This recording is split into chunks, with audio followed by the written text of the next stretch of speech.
All right, good afternoon, everyone. Welcome to the next session of the Mississippi River Cities and Towns Initiative Capital Meeting. We're now going to expand our view a little bit and start our discussion on the basin and the services provided by the basin. Everything from water to international commodity supply chain. We'll be covering quite a bit. My name is COLIN WELLENKAMP. I'm the Executive Director of MRCTI, coming to you from our most excellent and very sophisticated technology auditorium at the Worldwide Technology Center in St. Louis. Even though this is our capital meeting from DC, we are in DC virtually and have a whole lineup of federal folks and DC guests for the rest of this afternoon and into tomorrow.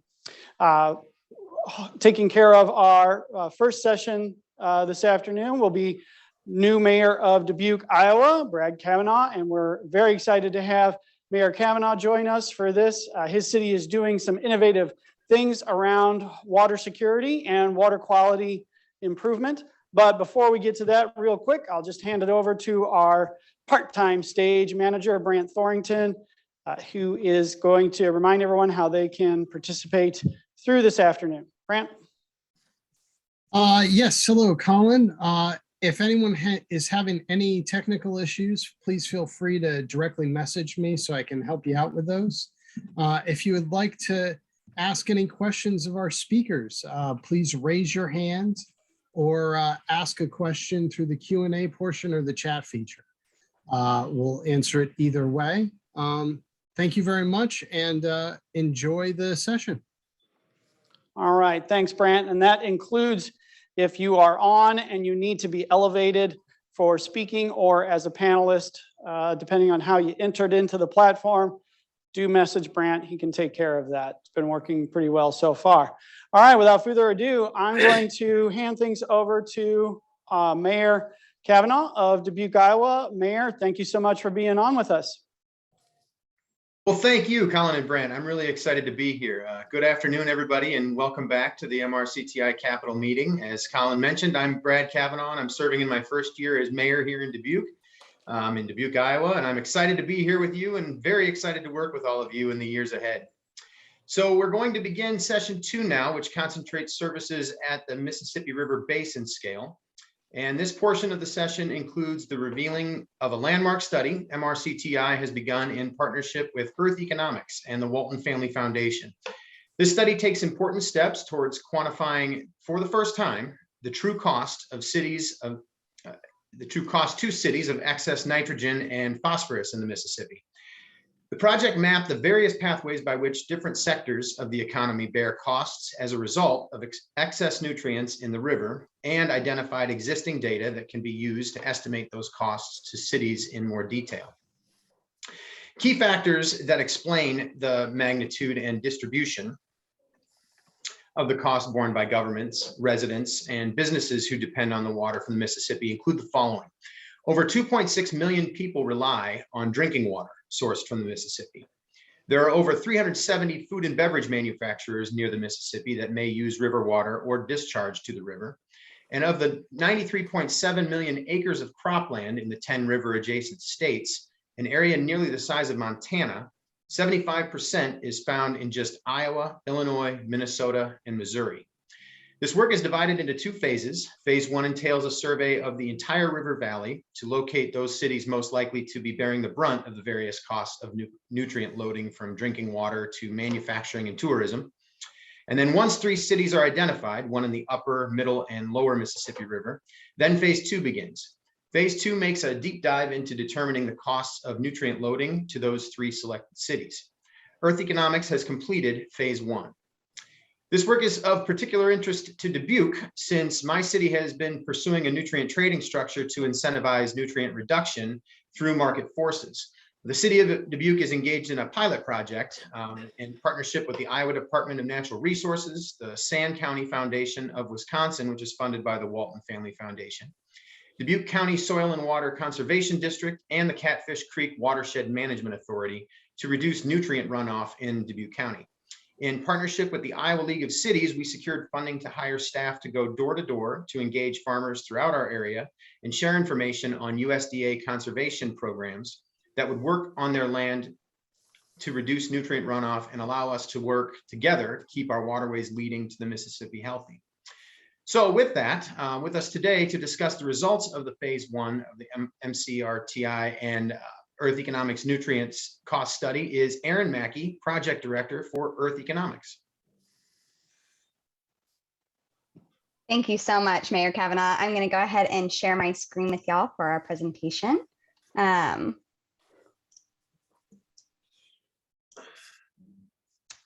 right. So I just want to say, first off, thank you all for joining. My name is ERIN MACKEY, as Mayor Cavanagh introduced, and I'm a project director with Earth Economics. We're a nonprofit based in Tacoma, Washington, and we conducted this project in partnership with MRCTI. I'd also like to acknowledge our funders, the Walton Family Foundation.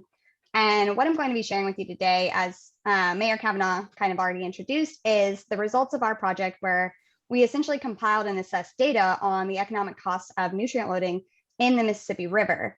Keep in mind that when I say nutrients, I'm specifically referring to nitrogen and phosphorus. And I just want to say that although Earth Economics is based in the Pacific Northwest, I led this work as someone who grew up on the Mississippi and Atchafalaya in southern Louisiana and conducted nutrient management research there before moving to Washington State. I also just wanted to quickly acknowledge that Earth Economics operates on the lands of the Coast Salish people, specifically the ancestral homelands of the Puyallup Tribe of Indians and the 1854 Medicine Creek Treaty. Earth Economics is a leader in ecological economics and has provided innovative analysis and recommendations to all levels of government, tribes, nonprofit organizations, private firms, and communities around the world for nearly 20 years. So I won't get too into the weeds on the environmental consequences of excess nitrogen and phosphorus flowing from the Mississippi into the Gulf. That wasn't the scope of this project, but we already know it's a problem.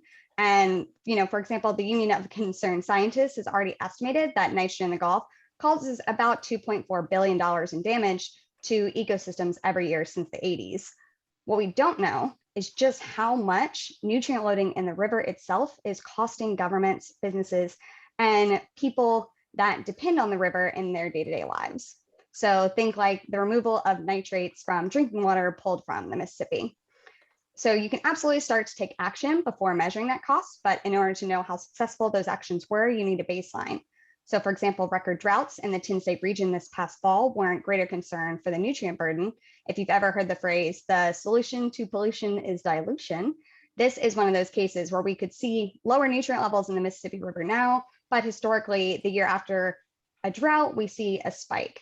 And this project wasn't about concern over a yearly average of nutrients delivered to the Gulf, but the spikes that affect river water users in real time. So the purpose of this work was to identify what information is already available to determine that baseline cost of nutrient loading in the river and assess over 100 river adjacent communities for excess burden to determine the best place to start kind of totaling these costs.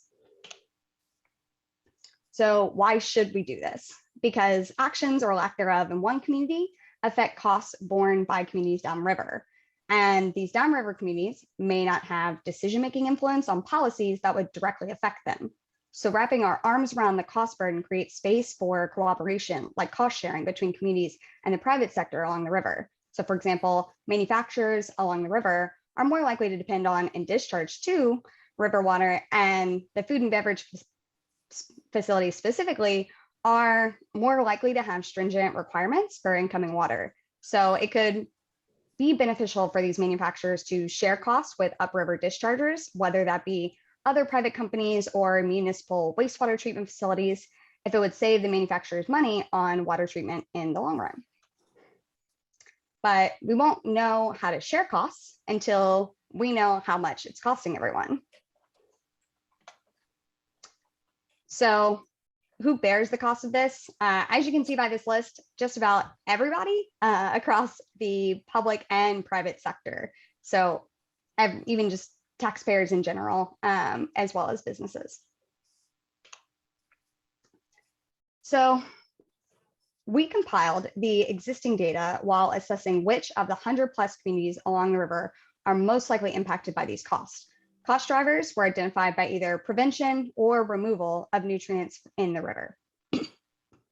We then created a set criteria, which I'll explain shortly, to choose pilot communities for a future more detailed study on the total cost burden in the region linked to nutrients.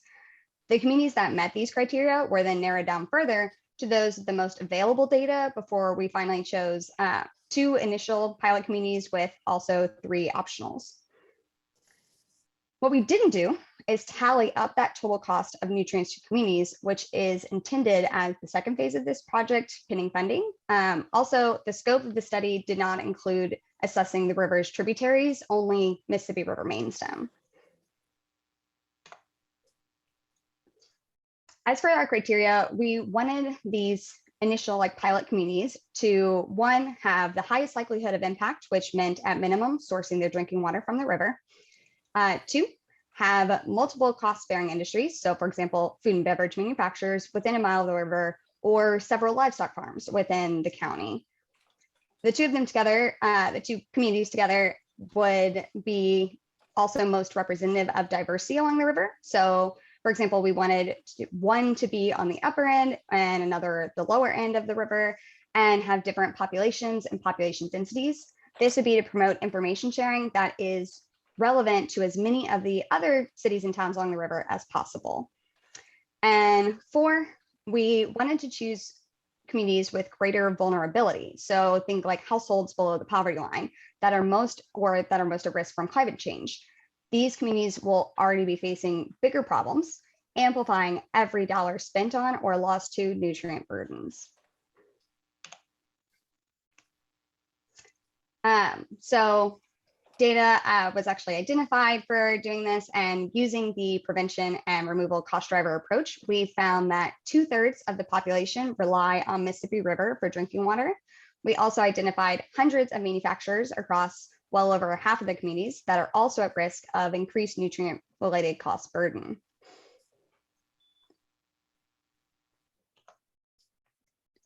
Because agriculture is considered one of the biggest contributors, we also surveyed total cropland and dominant crops in the region. And in river adjacent counties, there were over 12 million acres of corn and soy planted in 2020. And since nutrients aren't just coming from these river adjacent counties, at the state level, there were over 93 million acres, which as Mayor Cavanagh said, that's about the size of Montana, of crops planted in the 10-state region, with 75% of that acreage in just 4 Midwest states, Iowa, Illinois, Minnesota, and Missouri.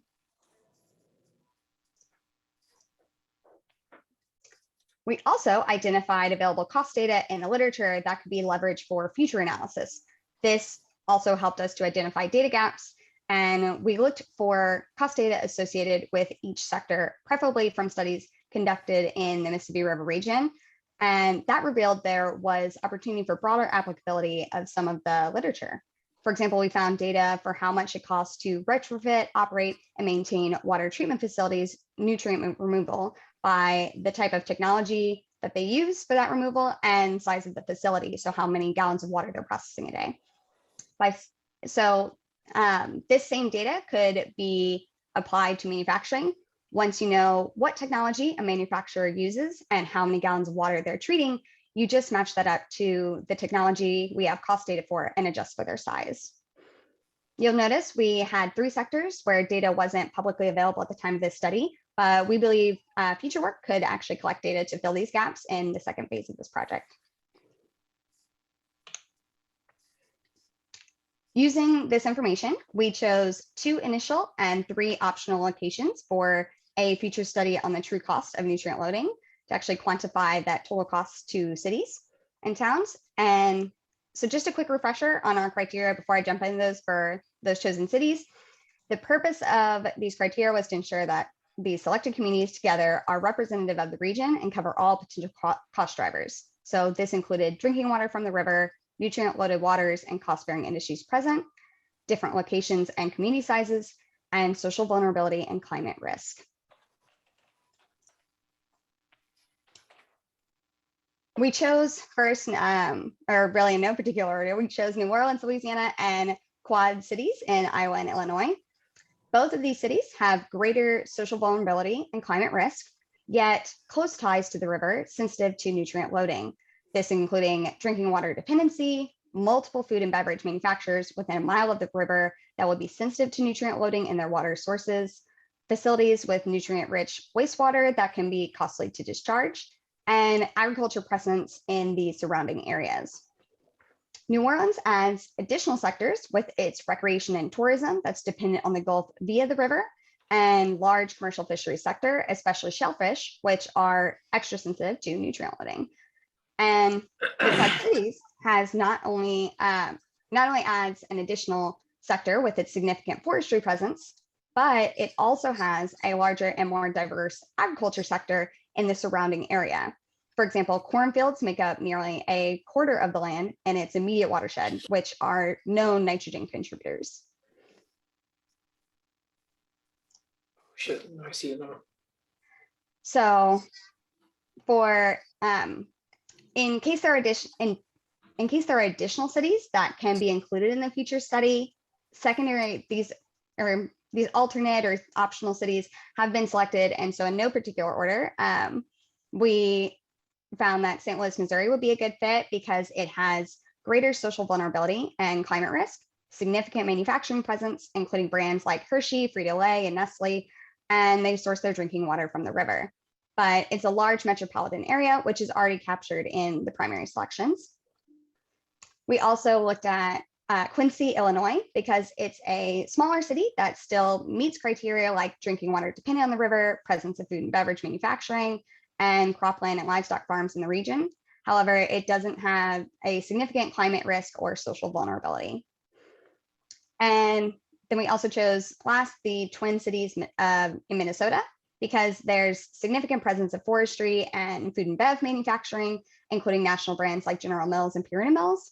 And there's documentation of recreational closures due to algal blooms in the area. It's located higher in the watershed with some social vulnerability, but the climate risk is pretty low. So basically our key takeaways from the project were that there's evidence of economic impacts of nutrient loading in the river, but the total cost is unknown so far.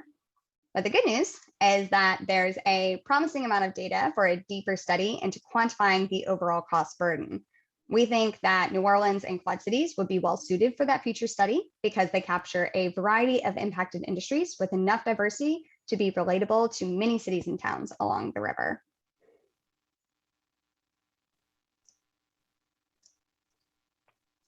So thank you so much for your time. I'd be happy to answer any of your questions.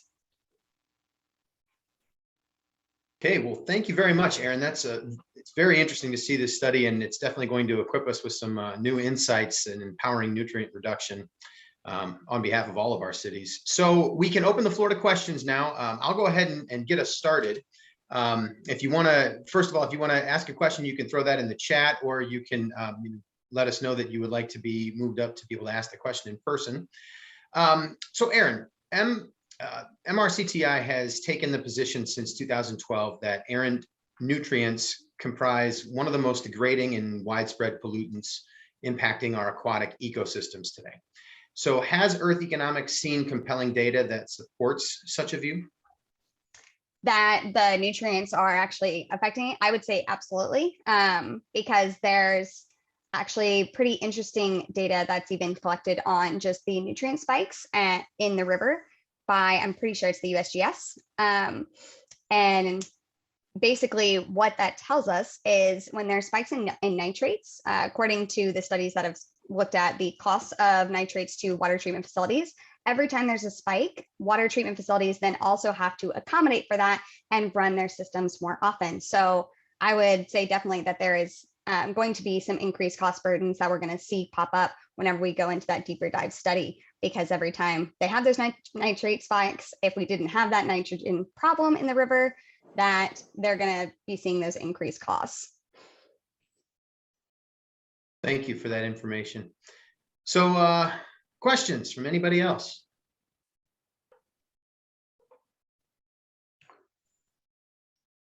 Mayor, got a question on this end. How you doing, Aaron? Good to see you. Good to see you, Colin. So if we were able to successfully move forward into phase 2, what kind of timeline are we looking at for phase 2 to be completed in an ideal situation?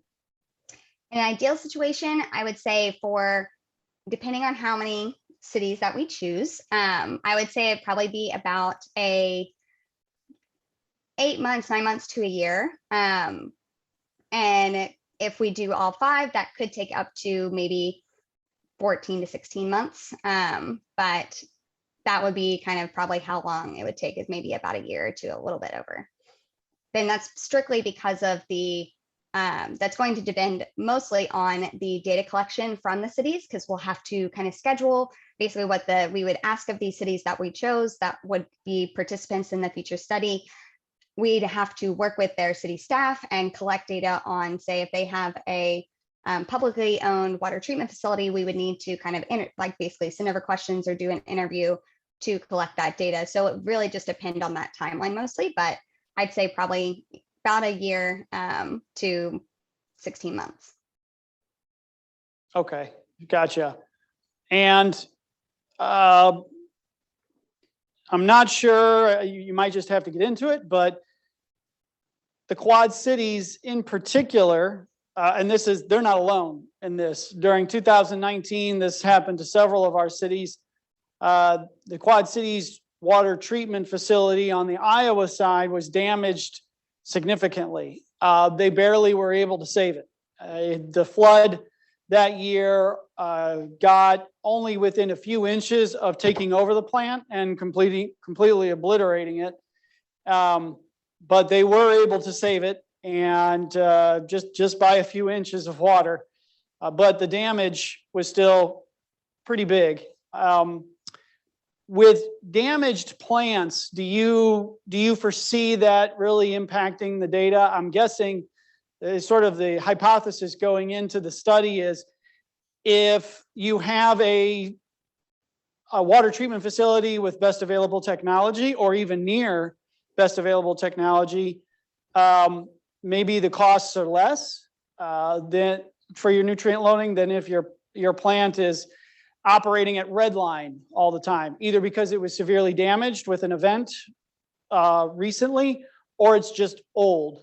Do you expect that will impact the data? Because we do have quite a few cities that are in that boat, if you will.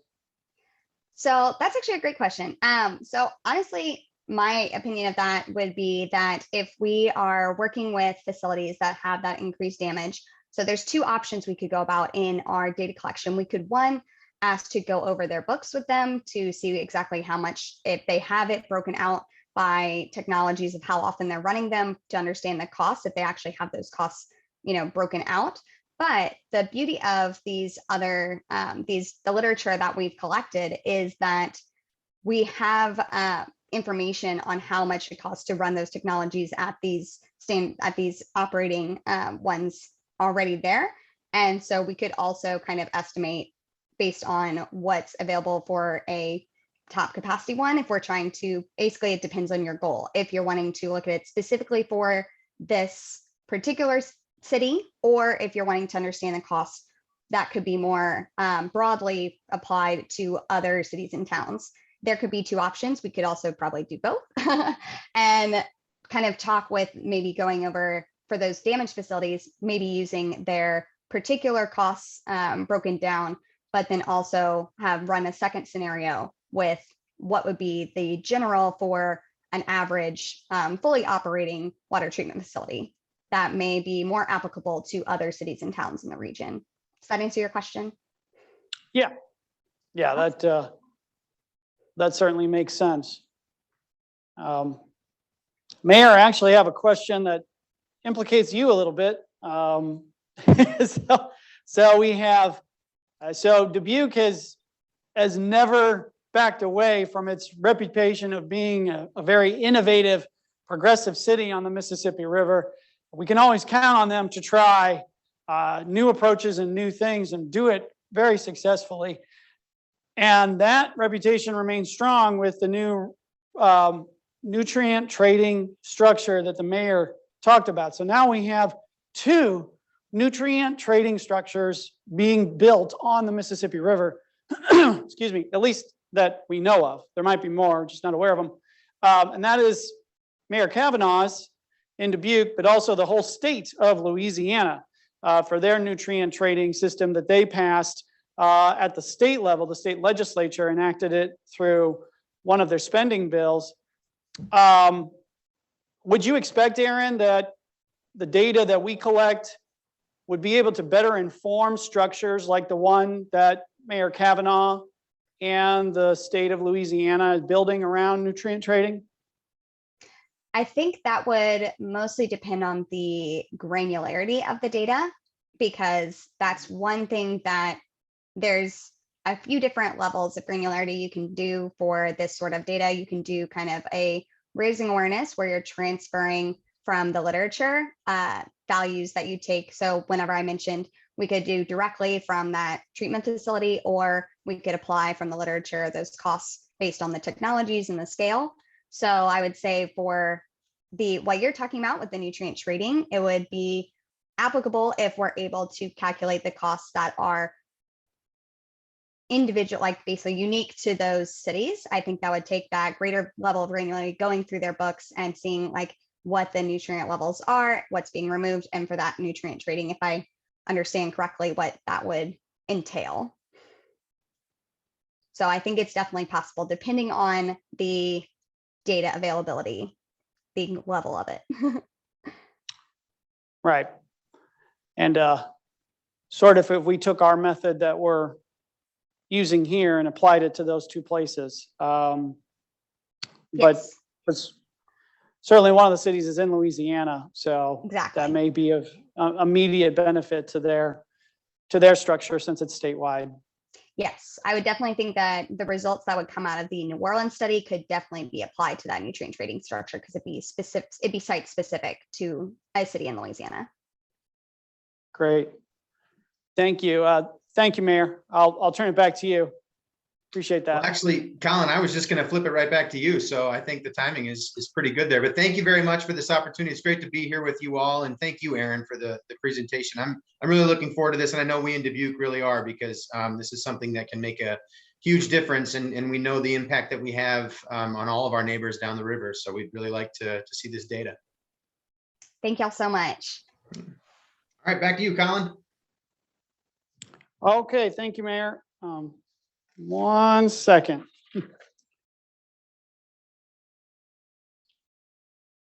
Okay. Sorry about that. Just had to grab something real quick. So we're now going to move into a discussion, and I see he's just hopped on. John is with us. Thank you so much, Mayor Cavanagh, for leading that session for us. We're going to anchor this one from the Worldwide Technology auditorium here for this session very quickly. But I'm very excited to introduce our new guest. So we do have an interesting history of international relationships along the Mississippi River that are longstanding, go back a long way. And throughout the history of Sister Cities International, the Mississippi River has enjoyed a number of global relationships long before there was ever an MRCTI.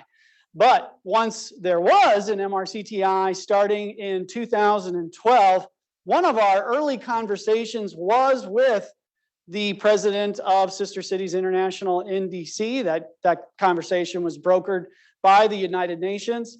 And we were happy to sit down with that team and chart out and look at all the existing partnerships and relationships that exist from our member cities to others around the world.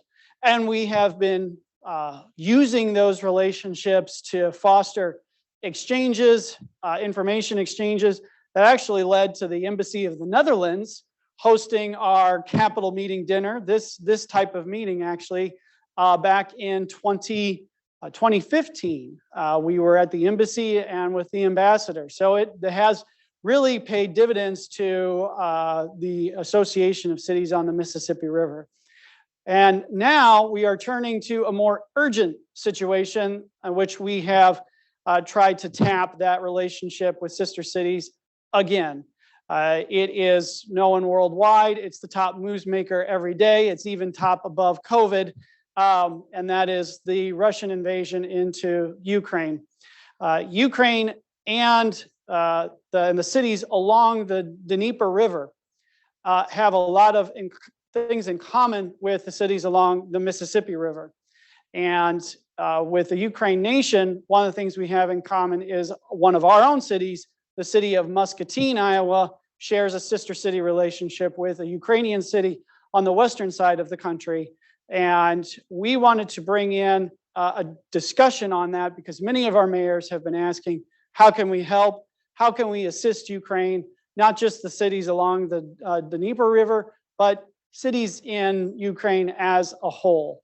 And we wanted to begin to help answer that question and add more to it. So joining us is John DABEET. He is the Iowa Sister Cities President, Sister Cities International.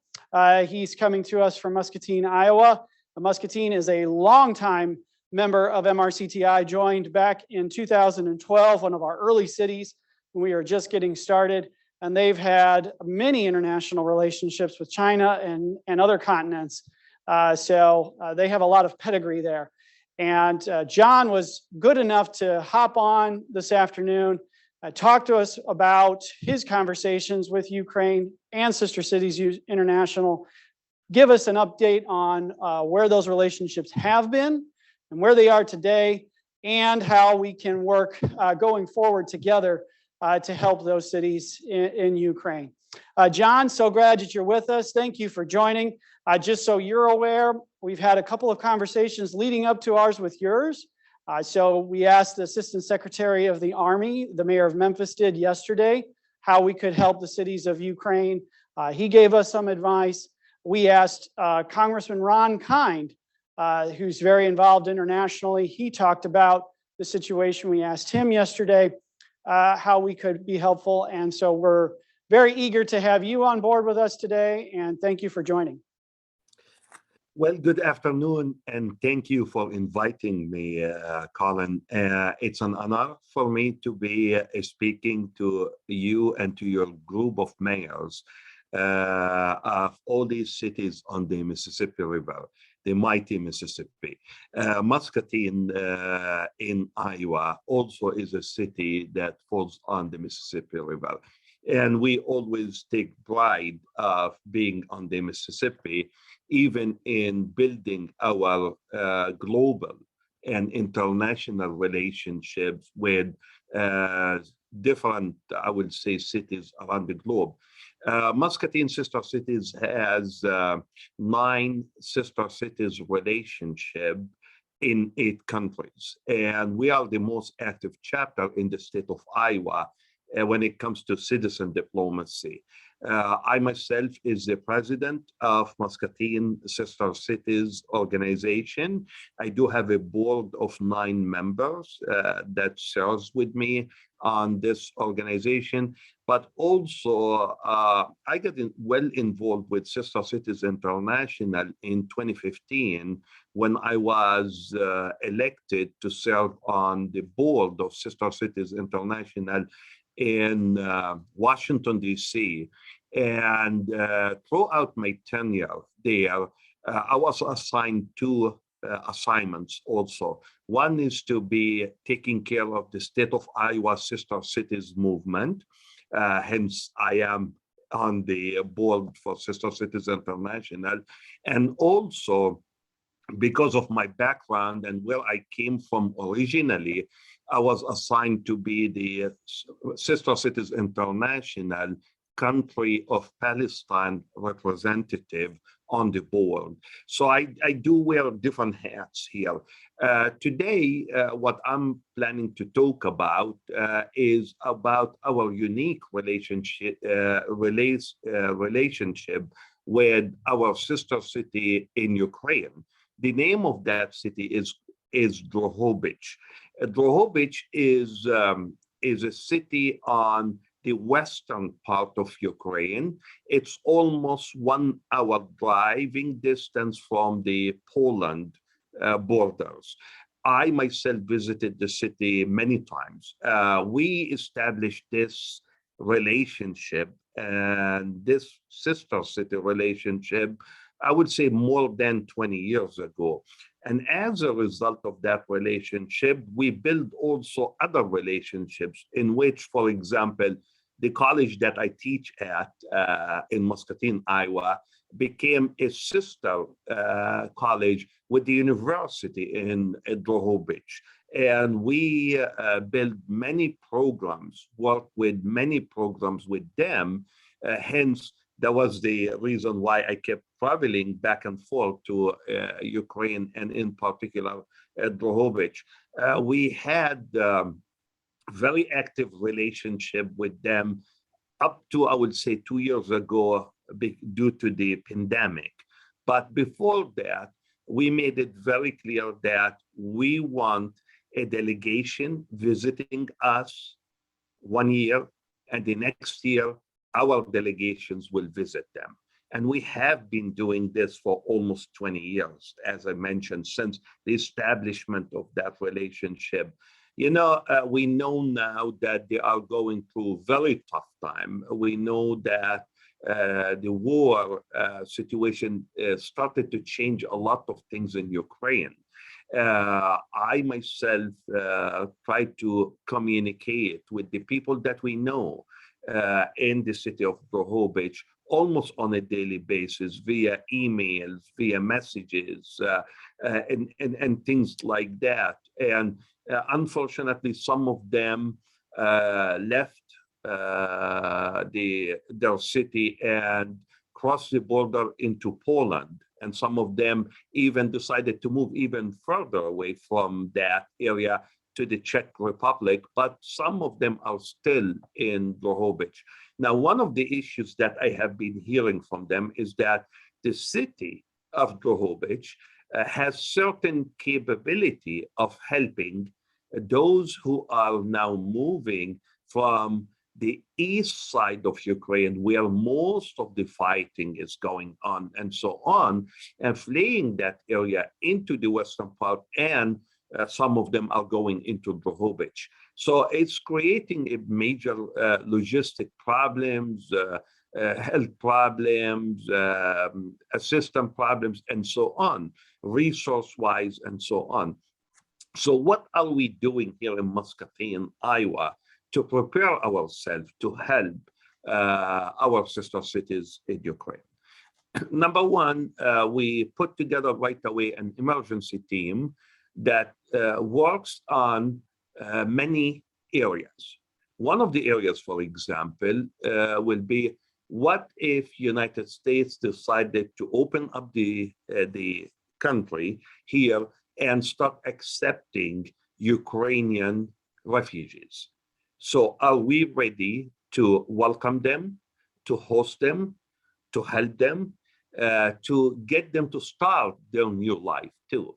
So part of that team that we established are working right now on the logistics of getting all this stuff ready, homestay, even with the college, we made the connection where I work to offer English as a second language classes right away for them, because not every one of them we assume speaks English.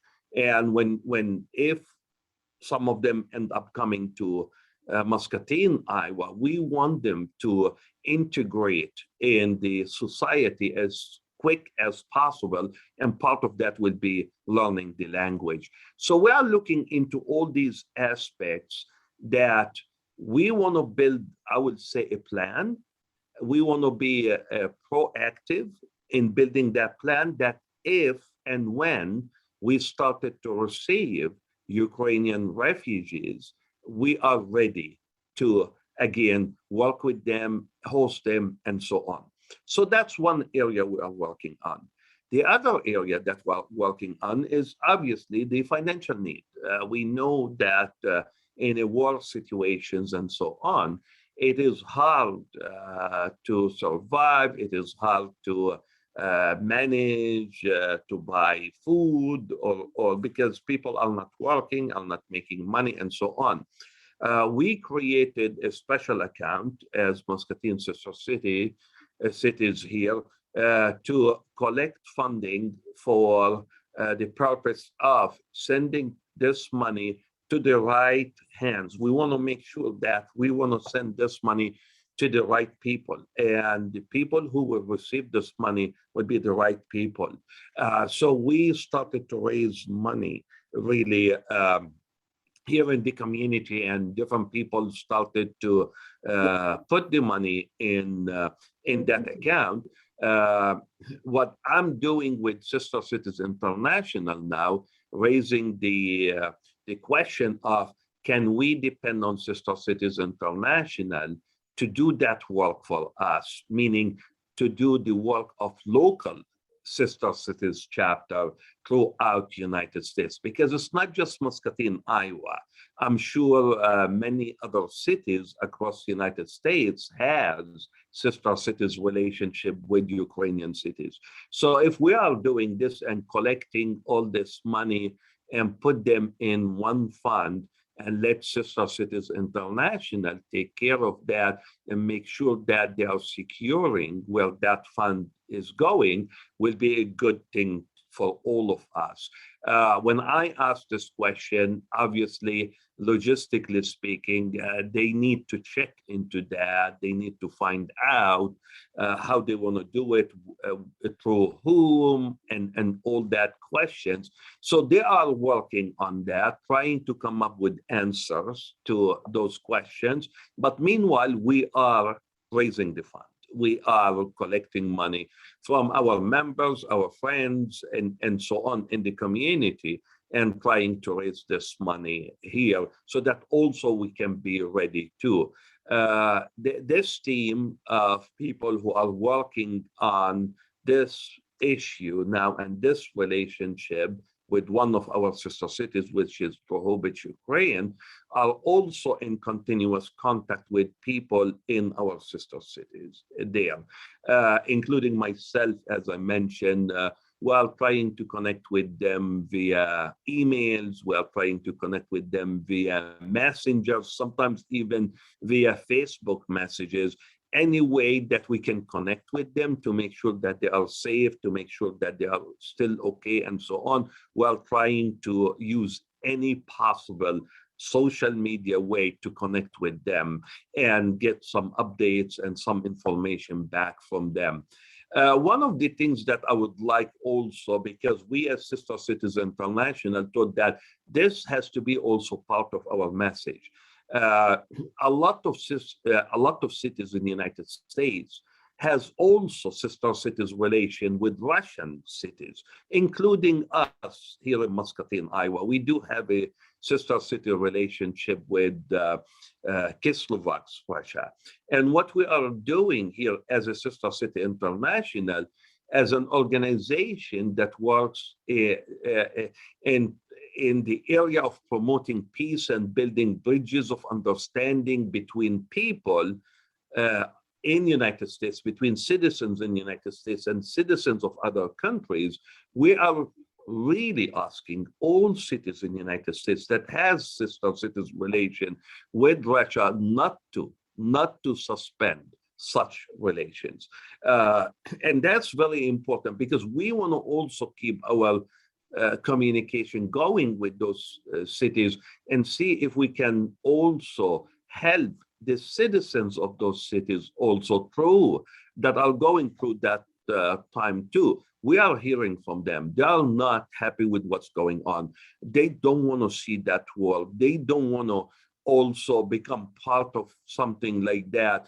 And so we are encouraging at Sister City International to consider keeping those relationships and not to suspend. I was a little bit disappointed with our governor here in the state of Iowa when she made the decision of suspending what we call a sister state relationship, not sister cities. We do have sister cities and all of them are still there with both Ukraine and Russia, but with a sister state, the governor decided to suspend that with the Stavropol region in Russia. And I contacted right away the executive director of the organization, and I shared my opinion with her and made it very clear that this is not the way that we want to go. We want to keep those channels of communication going with both sides.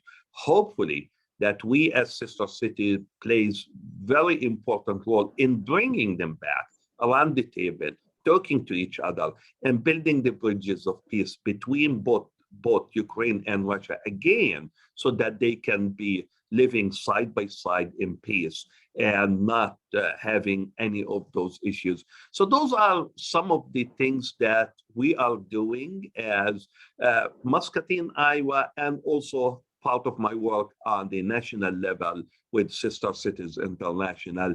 I don't know if there is any question for me. I would love to answer any question that you might have. And again, Colin has my contact information. If anybody would like to consider starting a relationship, sister city relationship with any around the globe, please let me know. I can provide you with logistics information and the names and contact information of those who are in charge with that particular relationship at Sister City International level, so that we can make your work much easier in your city. And we want everybody to enjoy those kind of relationships, because those relationships are unique to our city. And I assume they are unique to each city in the United States too, because when we receive those delegations from those 9 cities that we have in 8 countries here in Muscatine, I mean, the environment of the city becomes different due to that. Economic development becomes also different, and the cities gain as a result of those relationships too, because those people, when they come and visit us, believe me, they spend a lot of money to buy stuff before they go back to their country to give gifts to their families, their friends, and so on. One of the things that we take a pride of as Muscatine here is that we hosted the President Xi, the president of China, as a matter of fact, 2 weeks here in Muscatine, Iowa, when he wasn't even involved with the party in China, but came here to learn more about agriculture. And as a result of that, so he stayed in what he called his old friends' homes in Muscatine, Iowa here. And when he came back to visit with President Obama, then he decided and insisted to come to Muscatine first and visit with us before even he goes to the White House and visit with President Obama. So that will show you something about the power of people to people and citizen diplomacy, and the work that each one of us can do in bringing everybody towards a peaceful solution, in bringing everybody towards mutual respect and more understanding. And as I said again, if any of you needs anything or have any question, I will be glad and very happy to assist and help and answer any question that you might have. Thank you, John, so much for that update and taking us through those relationships. That is outstanding. As far as we know, we only have one city that has an established sister city relationship with a Ukrainian city, and that is Muscatine along the Mississippi River that's current. If there are others that we're not capturing, we definitely love to do that. But one thing we do know, John, is we have quite a few cities that want to help. They want to be able to provide assistance that makes sense, is sustainable, valuable, and goes through trusted channels, which methods you all outlined. So definitely going to open it up to questions that folks may have for John. And please feel free to use the chat and or raise your hand, and we'll promote you so you can ask him. I can sort of get us started, John. Maybe a bit of a zoom out question. So as you continue your conversations with Sister Cities International on the situation on the ground, and you get a better vision on what is needed where and how folks can engage, how should MRCTI keep up with you?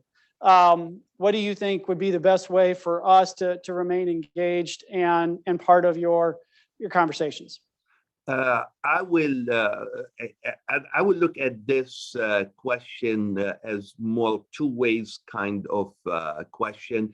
One is I don't mind keep sending you the updates and share this information with you, but also, excuse me, I want each one of you to feel free also to connect with me anytime you wish. And as I said, it's fine if you want to share my email and my phone number with the group. I'm okay to answer once I get the message. I am very good at responding to any of my messages, whether it's phone call or text message or an email. So please, let's work together. The idea is to build a better future for all of us, whether us means here in the United States or us as global citizens of this world. So I definitely will continue to update you.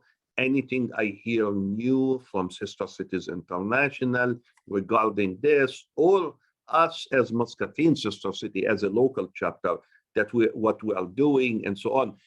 Perhaps, for example, one of the issues that I mentioned is if United States government decided to move forward and accept refugees from Ukraine, do we have the capability as Muscatine to host all of them? No way. I can tell you from now, no way. So perhaps maybe we can work together on perhaps working as cities to divide those groups into our cities and host them, and that would be a great thing. So I don't know. I don't have a definite answer yet, because again, we are trying to build this right now, and still we don't have much information, in a sense that we don't know if United States is going to open up that or not. I mean, we heard about a lot of countries in Europe that started to accept Ukrainian refugees, but not yet here in the United States. So we'll keep definitely in touch and communicate to work together, in order to work together. Yes, please do. And goes both ways as well. If there is an opportunity for our cities to engage in assistance over there, I know folks would be open to doing that. MRCTI does have a history of doing that. We provided assistance to the Philippines after their devastating hurricane in 2014, and then Puerto Rico in 2018. So we have and 17. So we have a history of doing that, and we're happy to do that. Any other questions for John, or any folks have anything for John? We do have a question, Colin, from Mayor Cavanagh from Dubuque. Thank you for the great information. In Dubuque, we have a sister city relationship with Pythagoras, Russia. We're exploring how we might reach out to them.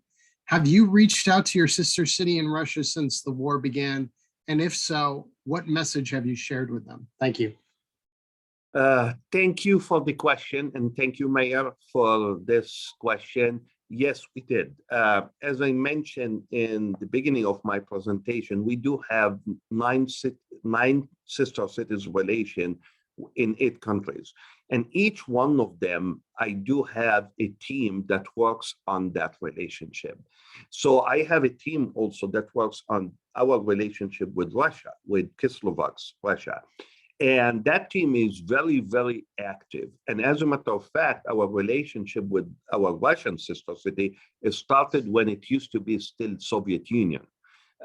During the Cold War, not even after the collapse of Soviet Union.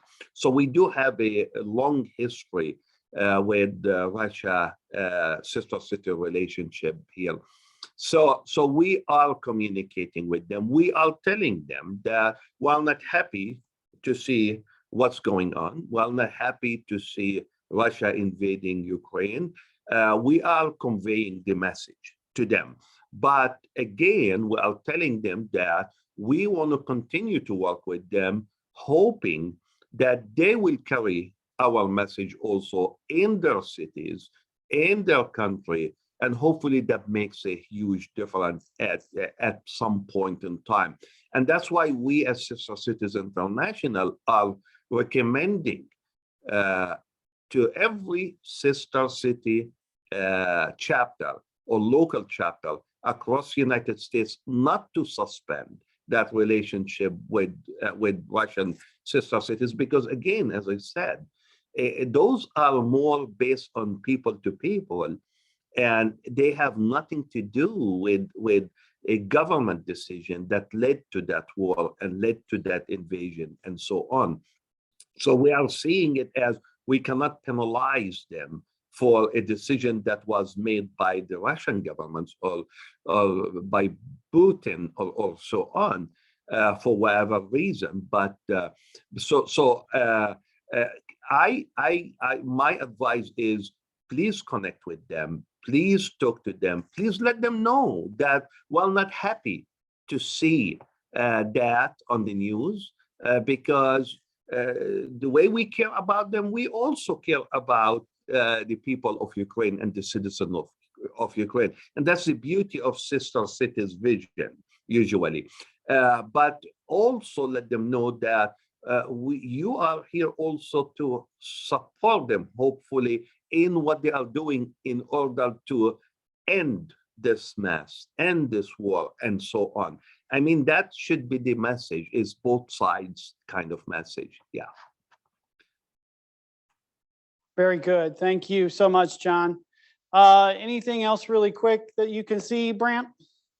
Yes, we have one more question. It says some European leaders are welcoming warmly Ukrainian refugees because they have the same culture, the same religion, and the same skin color.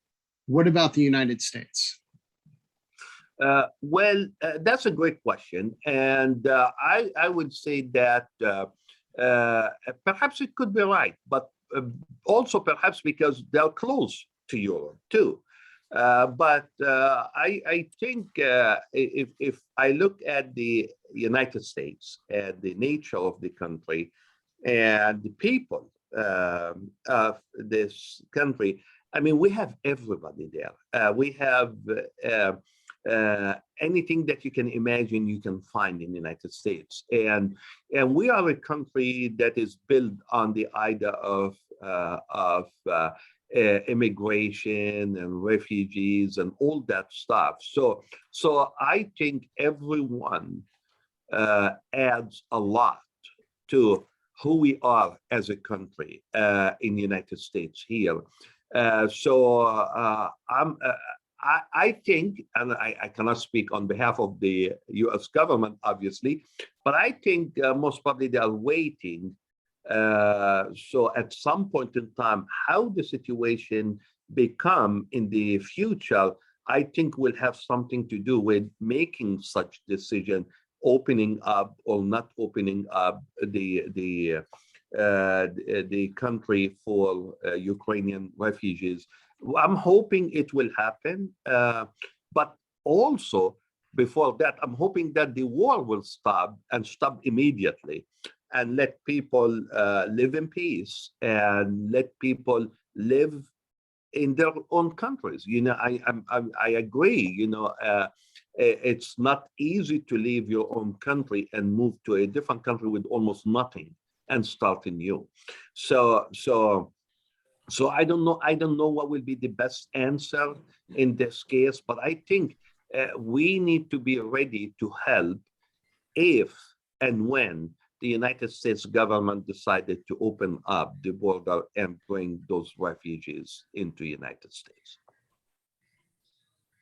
Well, thank you so much, John. We will need to close it there, and I really appreciate all of your time and engagement. And I, just on a personal note, I feel that last question was an extremely relevant and extremely good, poignant question to ask. And it is something that we at MRCTI have asked ourselves. Thankfully, MRCTI has a long tradition of assistance around the world, like I said, to the Philippines, to Puerto Rico, and other places. Most of our experience has, well, all of our experience has been so far due to helping folks that are victims of natural disasters, because our cities, especially one of the mayors that I'm about to hand this off to, Mayor Sharon Weston Broome of Baton Rouge, she knows firsthand what it's like to be displaced. She knows firsthand what it's like to live through a significant disaster more than once, being the leader of her city that has the Gulf, and it has the river, and it has all the water behind her city trying to get to the river. So our mayors are well aware of what it's like to go through disasters. In this instance, it's not a natural disaster, it is a man-made one. But we still want to be helpful. We still want to respond. And thank you again, John, for being with us. We look forward to working with you. And hopefully, I hope you're right. Simply, if the war would stop, that would be the best outcome of all. So thank you, John. I'm now going to hand this off to Mayor Sharon Weston Broome, our immediate past co-chair, the mayor of Baton Rouge, and Mayor Mitch Reynolds of La Crosse, Wisconsin. Mayor Broome, please. Thank you so much, Colin, and good afternoon to everyone. We are now going to turn to making the services throughout the basin more resilient, which is an ongoing priority of MRCTI. While BRIC, the Resiliency Revolving Loan Fund, and other resilience efforts across federal agencies are helpful tools for our cities and states, these programs don't comprise a comprehensive resilience strategy for the nation, though we desperately need one since we're now spending over $1 billion a year on resilience work at the federal level alone. The National Climate Adaptation and Resiliency Strategy Act, or NCARS, was written by Senator Coons of Delaware. And the goal was to accomplish a national resiliency strategy for all of the US. My senator, Senator Bill Cassidy, of course, of Louisiana, is the co-sponsor.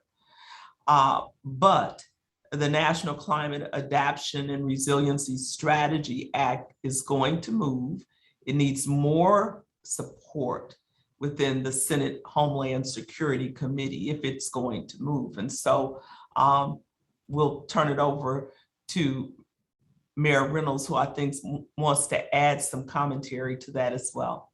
Yeah, that's right, Mayor Broome. Yeah, thank you so much for that.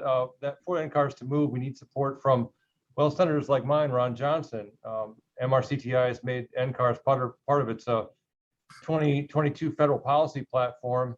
And so here, joining us to discuss the bill more in detail is Chris AVILA, I think I got that name right, legislative lead professional staff for the NCARS bill inside the office of Senator Coons. Chris, thanks for joining us, and we're certainly anxious to hear more about this bill. Hello, it's a pleasure to be on with you all. It does not take an expert in geography to say that Delaware is not in the Mississippi River watershed, but these issues of resilience and climate adaptation affect everybody across the country and everybody across the world. Senator Coons has been a leader when it comes to climate policy and has been, I would say, the singular leader when it comes to bipartisan climate policy in the Senate over the past several years. Most of his policy over the past several years has focused around climate mitigation, looking into decarbonization technologies and strategies to limit the extent of climate change that we're going to see. But as I'm sure many of you are aware, the NOAA agency has a special program called the Sea Grant Fellows, which places technical experts who have just finished science education, often with a state or local background as well, in federal government for one-year fellowships. And we just had an excellent Sea Grant Fellow come through our office. His name was Cam Adams. He had just finished his graduate study at Duke University on the exact topic of this bill, adaptation and resilience strategy. He had formerly had state government experience in the state of Maine, helping them as a scientist and as a state planner. So he worked with the NOAA Sea Grant Fellow in Senator Murkowski's office, Senator of Alaska. And these two fellows worked together over the course of last year to draft this bill, which we introduced in a bipartisan, bicameral basis with Representatives Peters, who's from the San Diego area of California, a Democrat, and Representative Salazar, who is a Republican from Miami. There are multiple congressional districts there, but hers is one of them. I'm told it's one of the better ones.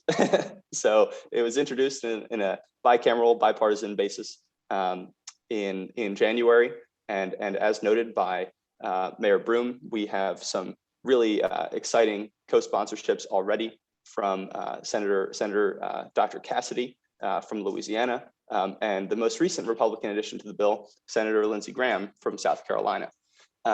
And I appreciated Mayor Reynolds' note of where this bill stands. It's been introduced, parallel text in both chambers, and what we need now is we need the Homeland Security Committee, HSGAC, as we call the acronym, to take this bill, mark it up, and then we've got a chance of actually implementing this transformative legislation this Congress still. There's loads of legislation still to be done. The window of time is shrinking, but there is a really promising vehicle, which is the NDAA, the National Defense Authorization Act, which happens on a yearly basis, and we're trying to position this to receive favorable markup from the HSGAC committee as soon as possible, so that this legislation can hopefully move with the NDAA vehicle this summer and be passed into law before this Congress ends.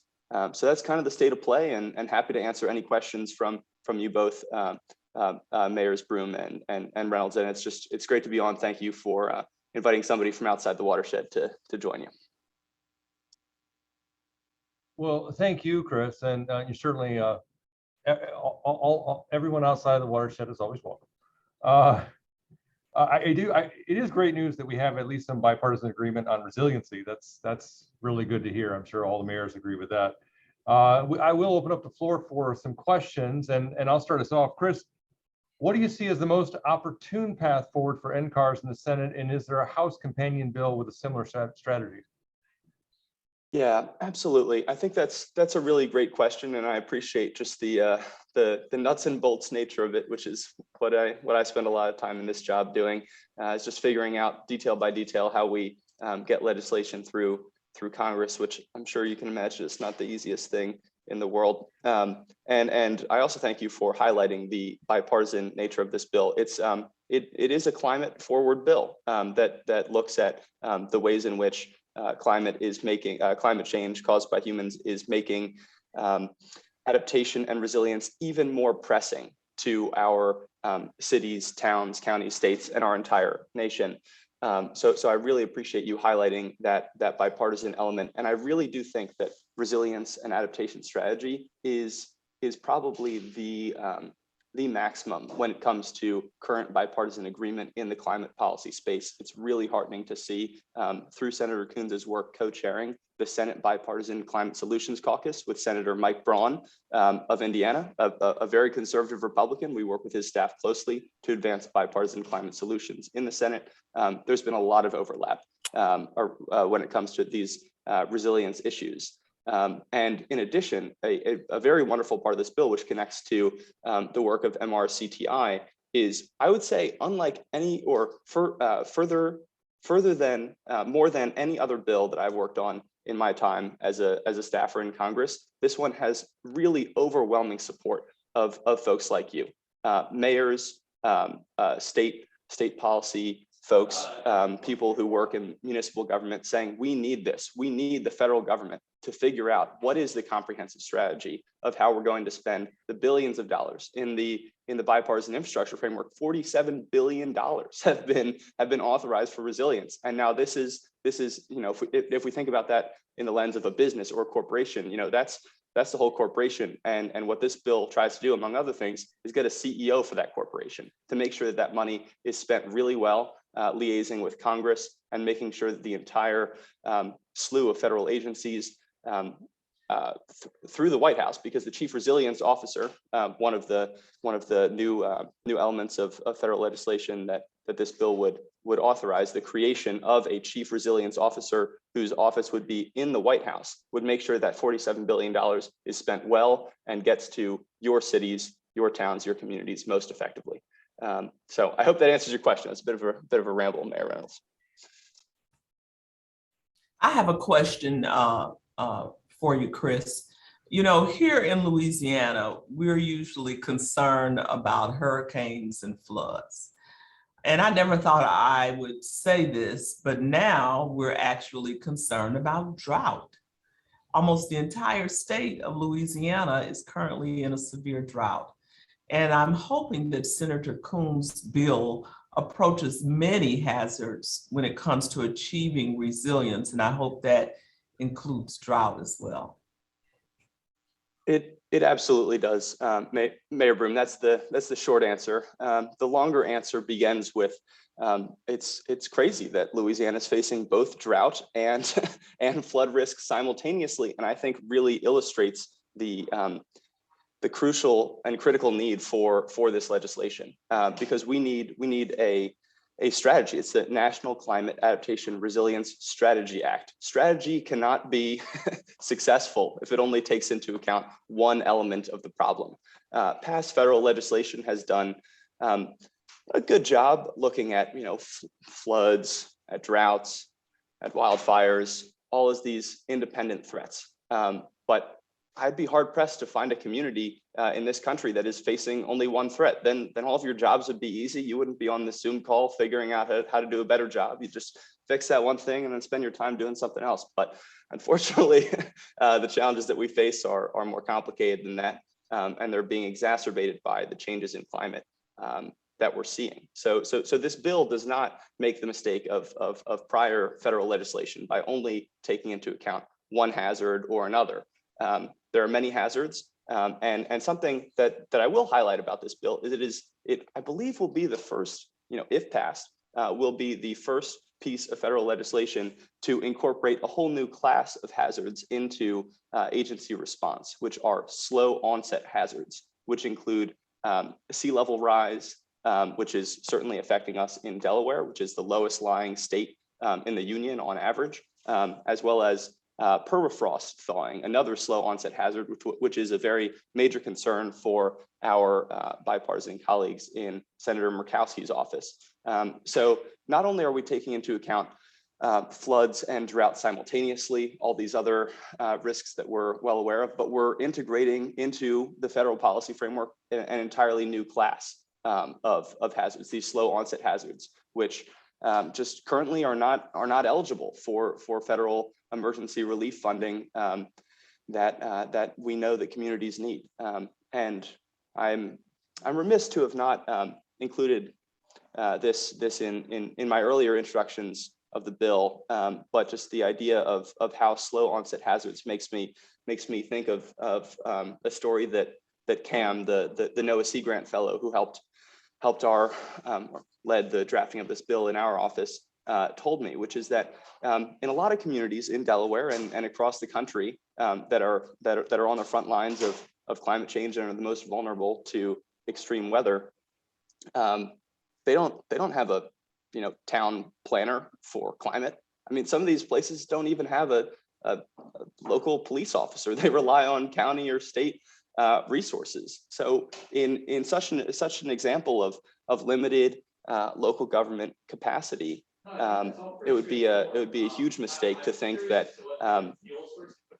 resources that are currently available through grant funding at agencies are going to be able to get to the communities that need it the most. And our National Climate Adaptation and Resilience Strategy Act seeks to bridge that gap and make sure that our national strategy to address these risks will bridge that gap and make sure that those small communities have access to the grants and resources that they need, especially if they don't have the local capacity and grant writing specialty, because it would be foolish if all these grants just go to the big cities that can hire grant writers, and if we leave small cities and unincorporated communities behind, that would be a grave injustice and failure in federal policy, and something that we've taken into account when drafting this legislation. Thank you so much, Chris. Chris, it's interesting because you kind of led right into the next question. I think something that would be useful for us is really to know, especially for someone like me who's in a smaller city, small Midwestern city, is how to know how we can draw a line from NCARS to our own resilience projects on the ground, because that's just plugging in the gaps, filling in the pieces of the puzzle is significant for my community, and I'm sure all of ours. So what do you see as the best way for us to do that? Well, frankly, I think ball's in our court on this on this one, federal government as opposed to state and local. I think that you guys have been doing a great job on this front, and it's on our end to make sure that the resources are getting to smaller cities and communities, even smaller ones that are not incorporated as cities than your own. And that's been a major guiding piece in both drafting and advocating for this legislation here in Congress. Speaking specifically, we have some language that I think pretty remarkably, I would say, is supported on a bipartisan basis around the social equity of resilience funding. And social equity is a phrase that can be misconstrued, and let's make sure that it's not being misconstrued here. By social equity, what we mean is small cities, small communities, whether that's just by size or by historical federal funding, whether that's by racial demographics or other socioeconomic factors, communities that have been left behind before. The chief resilience officer is mandated in our bill, if it passes, to keep those communities front of mind when creating the national climate climate adaptation resilience strategy, which would happen every 3 years. The bill lasts for 10, so 3 subsequent strategies, each building off of the one before, getting better and better at coordinating federal dollars going to the communities that need it most. So yes, Mayor Reynolds, I did jump the gun a little bit and give you half the answer before, but there's kind of the second half. This is something that we're aware of. You guys are doing a great job on the local level, and we need to make sure that the dollars get to where they need to go, especially now that thanks to the great success of the bipartisan infrastructure framework, which Senator Coons was an integral member of negotiating, getting passed to the Congress and signed by President Biden. Now that we've got $47 billion to do this, let's make sure that we do it right. And we think that our legislation is pretty crucial in doing this right. Well, thanks for that, Chris. Are there questions from the panel? Grant? There's a question in the chat, Mayor Reynolds. It says climate change has not changed borders. Any single ton of CO2 emissions produced in the USA impacts other continents. Do you have any international adaptation program to support vulnerable countries to adapt themselves to climate change? That's a fantastic question. And quite frankly, I think that this is one of the areas where American leadership will be strongest by figuring out problems in our own backyard first. I think that Senator Coons, in his role on the Senate Foreign Relations Committee and specifically chairman of the Senate Foreign Operations Subcommittee of Appropriations, is very attuned to the international nature of many issues, climate change in particular. But this bill, first and foremost, seeks to develop a strategy here at home. Once we've done a good job of that, and once we've learned, then we can use our roles on relevant committees here to advance bills to help other countries do this. But quite frankly, we've got enough work to do here in the U.S. to make sure that we have a sound strategy before we start telling other countries what to do. Okay. Any other questions or discussion? I don't see any. Brandon, Mayor Reynolds? Yes. Just wanted to communicate to Chris. I'm not sure if he's aware. Chris, we did talk to Cam about this, but I can't recall if you were in the conversation or not. MRCTI, in partnership with the U.S. Chamber of Commerce, did officially call on the White House to create the position of Chief Resilience Officer, and to have that position inside the White House.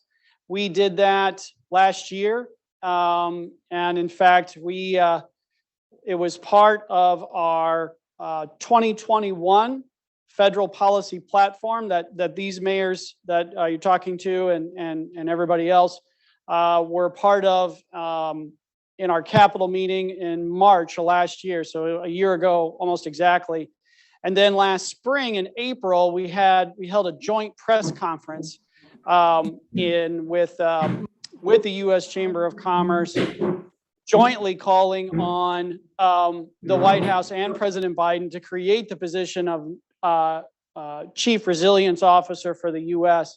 So I just wanted to make sure you were aware of that it is our official policy, and it's also endorsed by the U.S. Chamber of Commerce. So we were very happy to see that within the NCARS bill, for sure. And you're absolutely right. With $47 billion authorized around resilience now, we definitely need that role. Have you gotten any response from any of the stakeholders that you've talked to in regards to that role? Questions, concerns, or issues folks may have with that role being created? I made a little bit of mention of this earlier, but it's worth driving home before I just repeat the sort of central ask here of why I'm here before you. It has been overwhelming, the amount of support that we have received from the MRCTI members, but from the entire adaptation and resilience community. More broadly than that, just state and local government in general, and more broadly than that, the American business community. I mean, like, I'll just read off our vocal endorsers of the bill: the American Society of Adaptation Professionals, Environmental Defense Fund, Chamber of Commerce, Nature Conservancy, Pew Charitable Trust, the Atlantic Council, Natural Resources Defense Council, Earth Justice, American Flood Coalition, the American Conservation Coalition, C2ES, Bipartisan Policy Center. I mean, I don't know the last time all those groups got together to support the same piece of legislation, which is, I think, a testament to how transformatively bipartisan this legislation is. So getting back to where we started at the very beginning of my remarks, which have probably gone on too long, but our ask is currently the bill on the Senate side has been referred to HSGAC, the Homeland Security Committee. So if mayors out there or anyone else, if any of you have a strong relationship, especially with the Republicans on that committee, the Democrats as well, but the Republicans, it'll be a slightly heavier lift with. So that's Senators Portman, Johnson, Paul, Lankford, Romney, Hawley, and Scott of Florida. Give them a call, set up a meeting, tell them NCARS is a bill that's really going to help our city, our state. Get behind this. they can reach out to Senator Murkowski's staff or me or our staff in Senator Coons's office. We'd be happy to answer any concerns that they have with the bill, and we'd love to get them on board. And then we'll stop pestering them with emails. They can just sign on. So thanks so much all mayors and everybody else getting on. It's been a pleasure to speak with you. Thanks for your informed questions, both mayors Broome and Reynolds. And just thank you all, MRCTI, for organizing this event and inviting us to speak. So just a hearty thank you. Well, thank you, Chris. I don't know if there's any other questions or discussion. I don't see anybody raising their hands right now. I know that I have call Senator Johnson at the top of my list of things to do tomorrow. So I'll get to work on that. Thanks again, Chris. Thanks for being on. Appreciate your time and your insight. And I'll close out our discussion on NCARS. And Mayor Constant, I'll let you transition over to our next speaker. Mayor Reynolds, Mayor Constant, I'm not sure we have Mayor Landrieu on quite yet. Brandt, have they gotten on? I believe Stephanie Sykes from the White House is here, but Mayor Landrieu isn't on yet. Yes, that's correct. He'll be joining in a moment. Thank you. Thank you. Hi, Stephanie. Hi, Colin. Thank you for being on. Absolutely. Just so everybody's aware, so Stephanie and I are kindred spirits. She is the executive director of the African American Mayors Association. And we shared mayors for a good while. So from ED to ED, it's been cool to meet her and work with her. Of course, I wouldn't be a colleague running another association if I didn't give her a hard time and make her life hard in the White House. Is what we're supposed to do, right? But she's been a great to work with. I know lots of our mayors on. Just so you know, Stephanie, Mayor Carter was on earlier. Mayor Simmons is our co-chair. Of course, you know Mayor Broome very well. So it's great. It's been great to work with you, and thank you for everything you've done to onboard Mayor Landrieu for us. Thanks, Colin. It's been a pleasure to work with you. Hi, Mayor Broome, and looking forward to working with you. Please feel free to reach out anytime. Colin knows how to reach me, and Mayor Landrieu will be joining in just a moment. Thank you so much. Just to put a capstone on the conversation that we just had with Chris and the NCARS bill. So moving forward on that, we are trying to get a little bit more of a swing on how does FEMA feel about the NCARS bill. FEMA can have a touch and go relationship with some of these proposals. I remember when we proposed to them originally a couple of years ago, the Resilience Revolving Loan Fund, they came back with us with 10 pages of changes and recommendations to the bill we wrote originally with Congresswoman Craig and Rodney Davis. So it was good to get that level of input, but there was a significant amount of input. So we're trying to see how they feel about it. Also, states tend to chime in on these proposals at a pretty significant level too. And we are trying to find out, capture some of their opinions. Not all the states, but the states along the Mississippi River, of course. This is a national bill, so it's a big bill. It has a lot of implications, but it called for a lot of the things that MRCTI has built policy around over the last few years, which we were very happy to further endorse. I see folks coming on, Stephanie. I'm not sure. Let me know when we're ready to hand it off to Mayor Constant to get going. Okay, just give us one more moment. No problem. No problem at all. I am here, Colin, waiting and ready whenever Mitch Landrieu is. So he's in the attendee section, it seems like. Is there a way to bump him?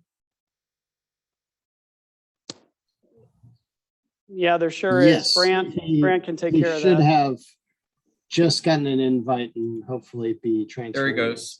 There he goes.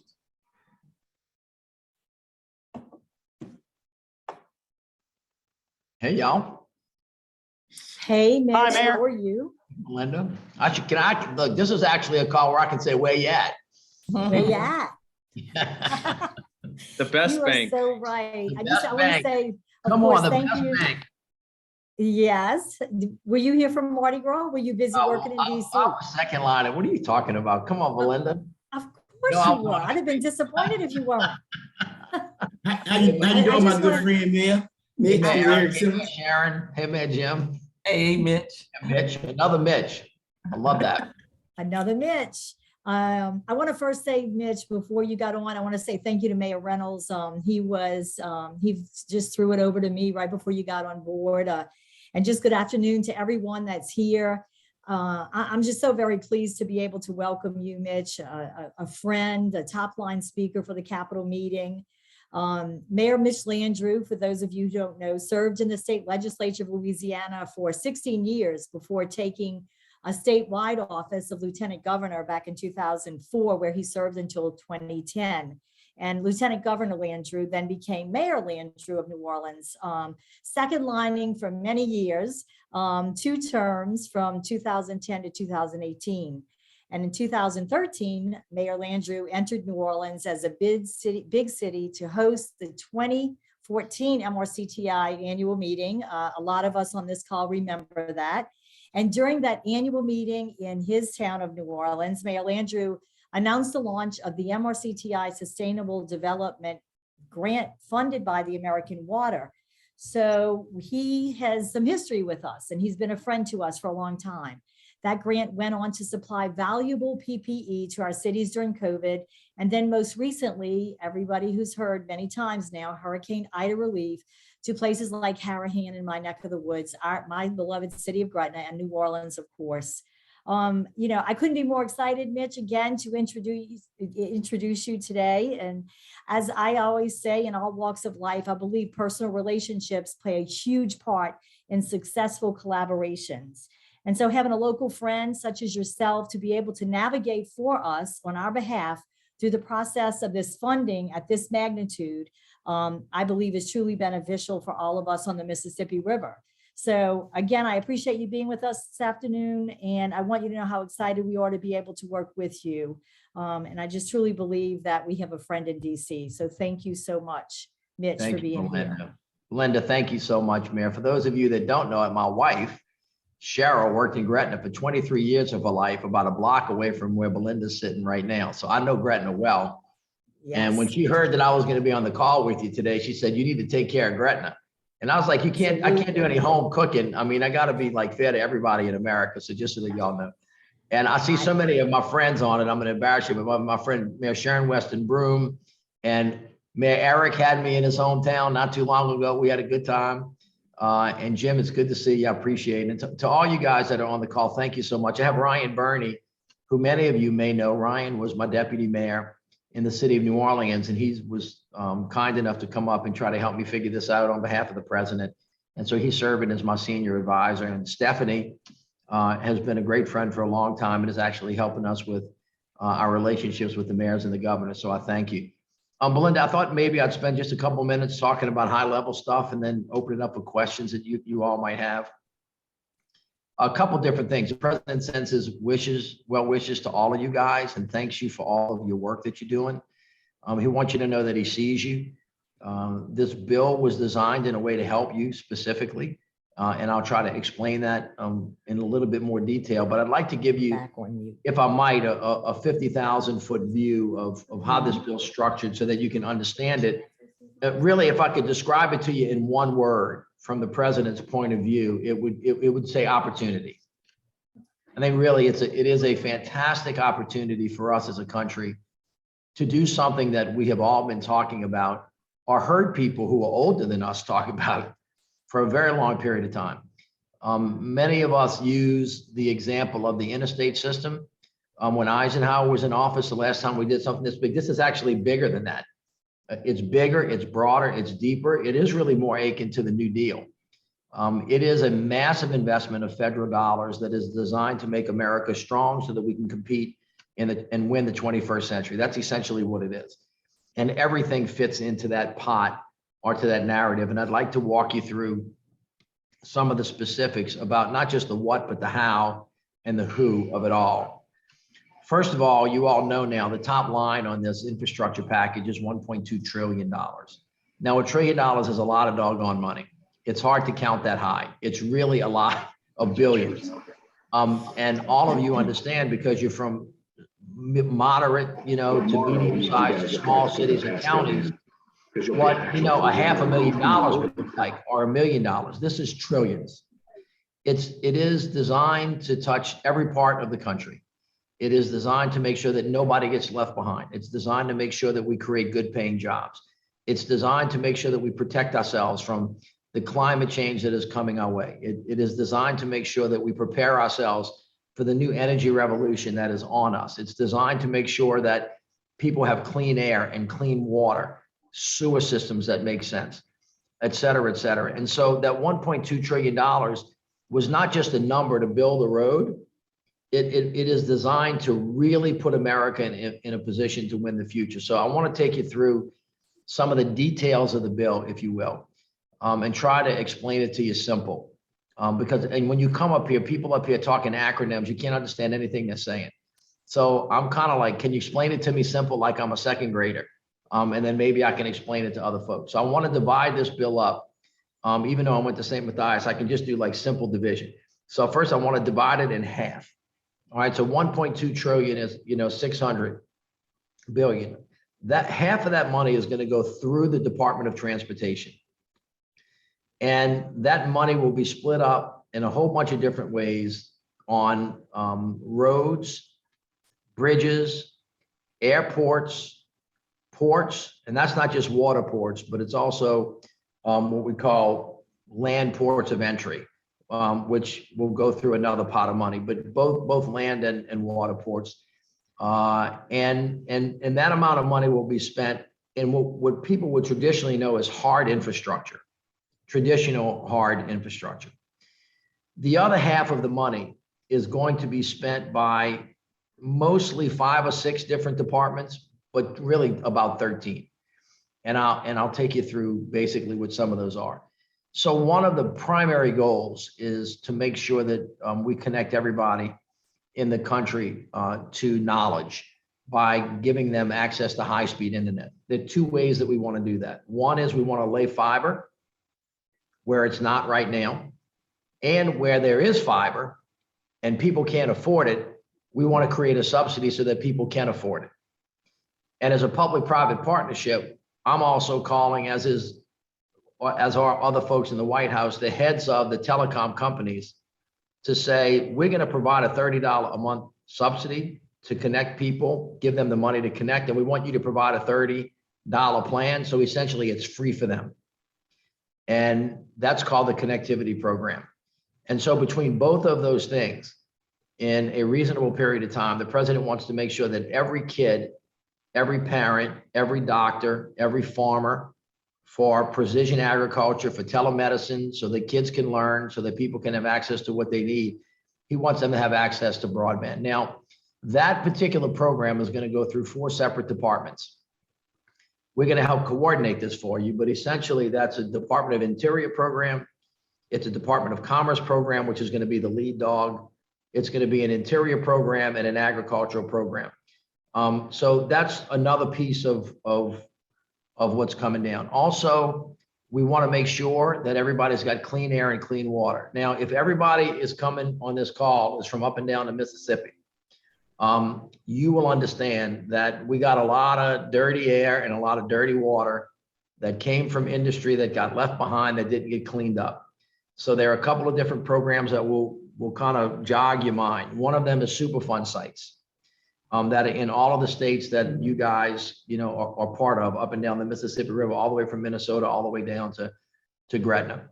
You also have something called abandoned mine lands, which would be the result of a lot of coal producing companies. So all of you guys that are in and around the Appalachian, Basin, and anybody that's been invested in coal country, you got some of those going on. If you're in an oil and gas state, they have something called the orphan wells, which essentially is a bunch of dirt and wells that got left behind by somebody that just walked off of their job and left methane spewing out of these things in residential neighborhoods. If you live where you guys say you live, then you know that you've got a lot of lead in the pipes, that are leading to your houses. You have a lot of dirty water, and you have a lot of problems with being able to get sewage out of people's backyards. There's lots of money in this bill, either in the Department of Interior or EPA, to get clean air and clean water. There's some other things relating to massive environmental concerns like the Great Lakes, but this bill and a whole bunch of different component parts is designed to just kind of clean everything up. And they're portals for you to get money from that perspective. If you are in the space of being part of the new energy future, then there is a huge amount of money that's gone through the Department of Energy to start to re-envision how we actually produce and create energy and what we do with it. So if you're from Louisiana, you're thinking about carbon capture, you're thinking about carbon sequestration. You could and should be thinking about how to become a manufacturing hub, all of you states actually, for new kinds of technology like batteries, in order to kind of power the cars, the trains, the buses that we're going to use that are going to create high-paying jobs. That money is going to be pushed out of the Department of Transportation and the Department of Energy. Everybody ought to be thinking, while you're thinking about laying broadband, you ought to be thinking about where you're going to put electrical vehicle charging stations. We're going to put 500,000 of them down in the United States of America, but it is the mayors and the governors who have to map out where these things are going to go and where the broadband is going to get laid, right? So now if you're thinking about laying down roads and you're thinking about laying down broadband and you're thinking about electricity for electrical vehicle charging stations, you now start to think about how complex it's going to be to make sure that all of those different agencies within the cities and the states are working together. So you only have to dig once, not dig twice. And on top of that, if you are in a space, which is all of you, where we have to fortify the electric grid. I spoke to all of the heads of all of the utilities the other day, and they're working on this too. You're going to have right of ways moving in and out of your cities. You have to be thinking about this too. So I just divided the bill in half for you. Half of it's going to transportation, the other half to those other agencies that are doing all of those things. And you should have seen yourself and heard yourself in all of those different attempts for us to get money to the ground. All right. Now I want to divide the bill by half in a different way. See, I can only divide by half. So this really works good for me. All right. So I want to do it a different way for you. And now tell you the money's going to come to you in two ways. All right. Primarily. The first way is an aggravating way for mayors. And that is to say through formula funding. Now, when you say formula funding in Washington, what it means is Ronald Reagan and states and formulas that have historically since 1980 been formed and did not get changed in this bill. So that's how half the money is going to go, which means that you got to go talk to your governors. Some of our governors are easier to talk to than others. Some of them are easier to work with. Some of you have politics that are good with the governor and against the governor. But suffice it to say, one of the things I'm trying to tell the governors is that, listen, when you're working with Washington and when you're working with the design that we have set up, the people that are working well together are going to do better than the people that are not working well together. Because even though $1.2 trillion is a lot of money, it's only about 1/8 of what you really need to fix everything. That means we have to make decisions, and that means we have to set priorities. And those people that are making decisions in a united front are going to be in a better position to win the day on the other half of the money that I'm about to talk to you about. So you've got to go to your legislators and your governor, hopefully in partnership with your congressmen and your senators, put a flag on that because I want to tell you how important they are going forward in order to set the priorities for the state and the regions that you live in. The other thing too is make sure that when you're doing that, as though that's not hard enough, you're thinking regionally, which of course this is what this call is all about. Normally you think about yourself as a little city in a state. So you got to talk to let me use Belinda as an example. She's got to go talk right to the city of New Orleans. Then she's got to make sure that the parish of Jefferson, then she's got to make sure that those parishes are around And then she's thinking about how to get to Baton Rouge. What I'm not talking about when I say regional is it's got to be Mississippi, Alabama, Arkansas, all of the things that you guys are doing, especially when you're talking about the watershed. When you get into the clean water stuff and the Corps of Engineers stuff, it doesn't go sideways. It goes up the Mississippi and down the Mississippi. So y'all are thinking right. And I'm preaching to the choir about this. When you're thinking about broadband, you have to think about regional. When you think about EV, you have to think about regional, because these things cut across state lines and parish lines. And when you're thinking about power lines and transmission lines, you have to be thinking regionally. So you guys are like a great model, especially when you're dealing with the Delta, about how all of this stuff can come into multi-jurisdictions that are all part of the same funding stream to fix a particular problem. Whether that's dredging the Mississippi, fixing the tributaries that are moving into the Mississippi, dealing with the power lines that are coming up and down the Mississippi. So the more you can work together, the better it is. So that's first. The second part is competitive funding. So half of it, it's actually 60%, is going to be pipelines to the states. Here's where you guys get to play and you guys get to win, because the president's team basically said, I'm not giving all the money to the governors. I want to give money to mayors. I want to give money to tribal communities. I want to give money to counties. That's what the competitive side is, where you can also play. So you can play in both of these. Just one of them, you're a little bit more in control than the other. And on these competitive grants, you will be able as a city to be able to apply, or a county yourself. And basically, we're going to lay out for you, it's an open book test, you know, how you can win. So our team has put together a 481-page book that, don't get nervous. This is like reading Harry Potter. This is easy stuff. It's digital. You can go on it. You can access it easy. I swear my daddy told me he could do it easy, and he could turn on his TV with his remote control. So anybody can do this. And you can look at every program. You can talk about when the funding is going to come out, where it is, how you get to it. You don't need to hire a high-paid lobbyist. I don't have anything against them, but you can figure it out, you know, in terms of the who, what, where, when, and how by reading this book. The other thing we do is we have a fact sheet for you that hopefully we'll distribute to you. And then we're also doing infrastructure school that Stephanie and Ryan are the tenured professors of.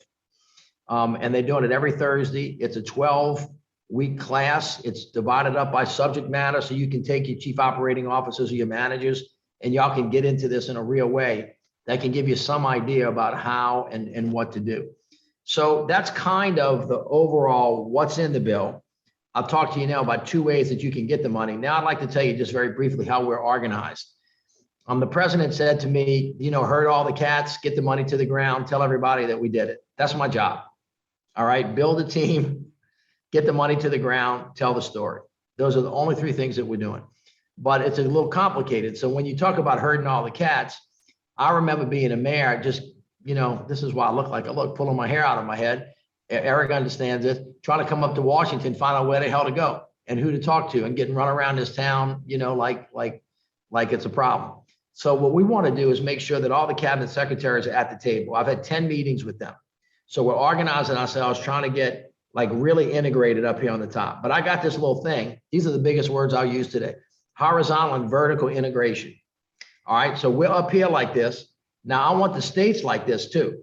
So I've called all the governors and I said, I want all of y'all to appoint an infrastructure point person whose job it is to coordinate all the state agencies so that when the mayors come see you, they don't have a headache. But I'm asking you to do the same thing, right? So all of you guys ought to have some coordinating person or group so that we are like all lined up. So if you took the federal government and you laid it on top of the state government and we learned on top, we ought to be one team, one fight, one mission, so that there's no distance between us in how we're communicating or how we're executing to the ground. Because here's the good news and the bad news. The good news is that money's coming to you. And the bad news, or the good news, depending on how you put it, is y'all are going to build 90% of this stuff, not us. We're just pushing the money down to you guys, and y'all actually have to make it happen. And I know making it happen is hard, because making it happen means you got to dig the hole and find the person, then hold them accountable, spend the money right, and then let us know that you did it.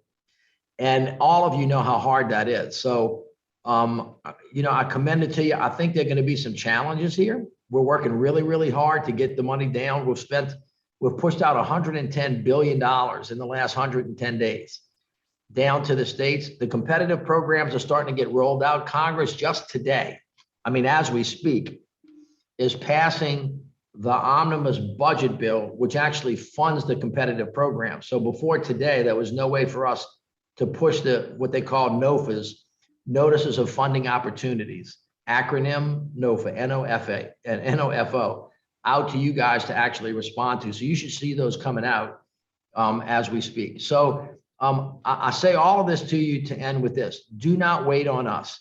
There's a lot of stuff that you can be doing right now to be ready to take advantage of the opportunities that are available to you. One of them is mapping out your broadband. One of them is mapping out your EV charging stations. One of them is communicating with your governors about what your needs are to set your priorities. So Sharon, I'm looking at you, and I know that there's been a lot of discussions over the years about that Mississippi River Bridge that's right in the middle of your town, right? I don't work for Louisiana anymore, but I'm just saying, having watched, I would be really surprised if that bridge didn't rise to the level of everybody saying hair on fire. That's one of our #1 priorities. Jim, you probably have this. Belinda, you got one, you know, coming off the Mississippi River Bridge. It brings everybody right into Gretna. There's a whole bunch of stuff. Y'all understand what I'm talking about. So those kinds of conversations have to take place. And I'll end with this, and then I'll answer questions that you have. Do not hurt yourself by forgetting about your congressmen and your senators when you are telling people about how good this bill is. I'm gonna tell you 2 reasons why. One, because they're politicians just like you are, and they want credit for what they did. They put this bill together, they made it happen, they listened to y'all and they delivered. That's a good thing. Everybody gets a pat on the back. As some wise person said, even if they voted no, they want the dough. So folks are gonna be showing up, especially you, Mayor Sharon, and your congressman gonna be saying, I did it when they didn't. That's okay. Let them do it. But here's the reason why you want to include them besides just general courtesy. I cannot call a cabinet secretary and say, Mayor Scott wants something, make sure he gets it because Mayor Alicia program isn't as good, you know, or Mayor Cliff's program isn't as good, or Mayor Mitch's program is better. I cannot do that. I'll tell you who can do that for you.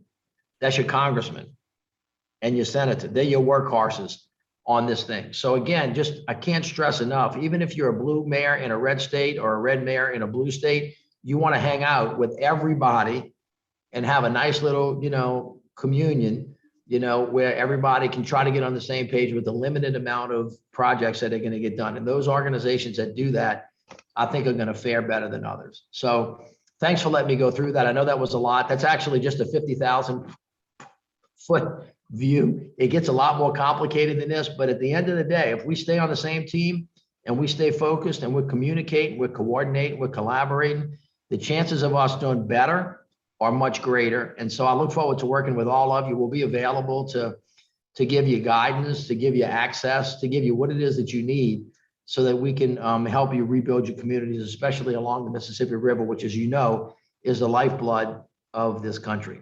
So thank you guys so much, and I'm happy to try to answer any questions. God, thank you. Thank you so much, Mitch. We truly appreciate incredible information. We all needed to hear it for sure. And I'll, at this time, Colin, go ahead and open it up for questions if there are any, as long as Mitch has a couple of minutes. Yeah, and I see that we have Deputy Administrator Janet McCabe, who's on with us, who's a superstar. Janet, hey, it's nice to see you. Thank you for being with us. So do we see any questions? Yeah, Mayor Lander, I think we have Mayor Simmons from Greenville has a question. Thank you so much. As Right, James thank you so Brown much. said, Hit me. Mayor Custer, look, Mitch, I see we go to the same barber, so thank you so much for what you're doing. I know, good looking. For all the mayors across the country, you know, we want to thank the White House for being with us. You know, you've been to Greenville. I represent the largest city in the western side of the Mississippi Delta. We're very excited to see the dual mandates in the Jobs Act and what the agency will do to prioritize these projects. Of course, you know, the president has the Justice 40, the resilience and environmental justice capacity. So I want to just ask a question regarding wondering if the agencies are indeed altering the scoring structure of the Jobs Act grants intake process to account for these mandates. Our worry is that the agencies like the EPA and the DOT may not adjust competitive grant scoring mechanisms for existing grant programs to reflect this mandate.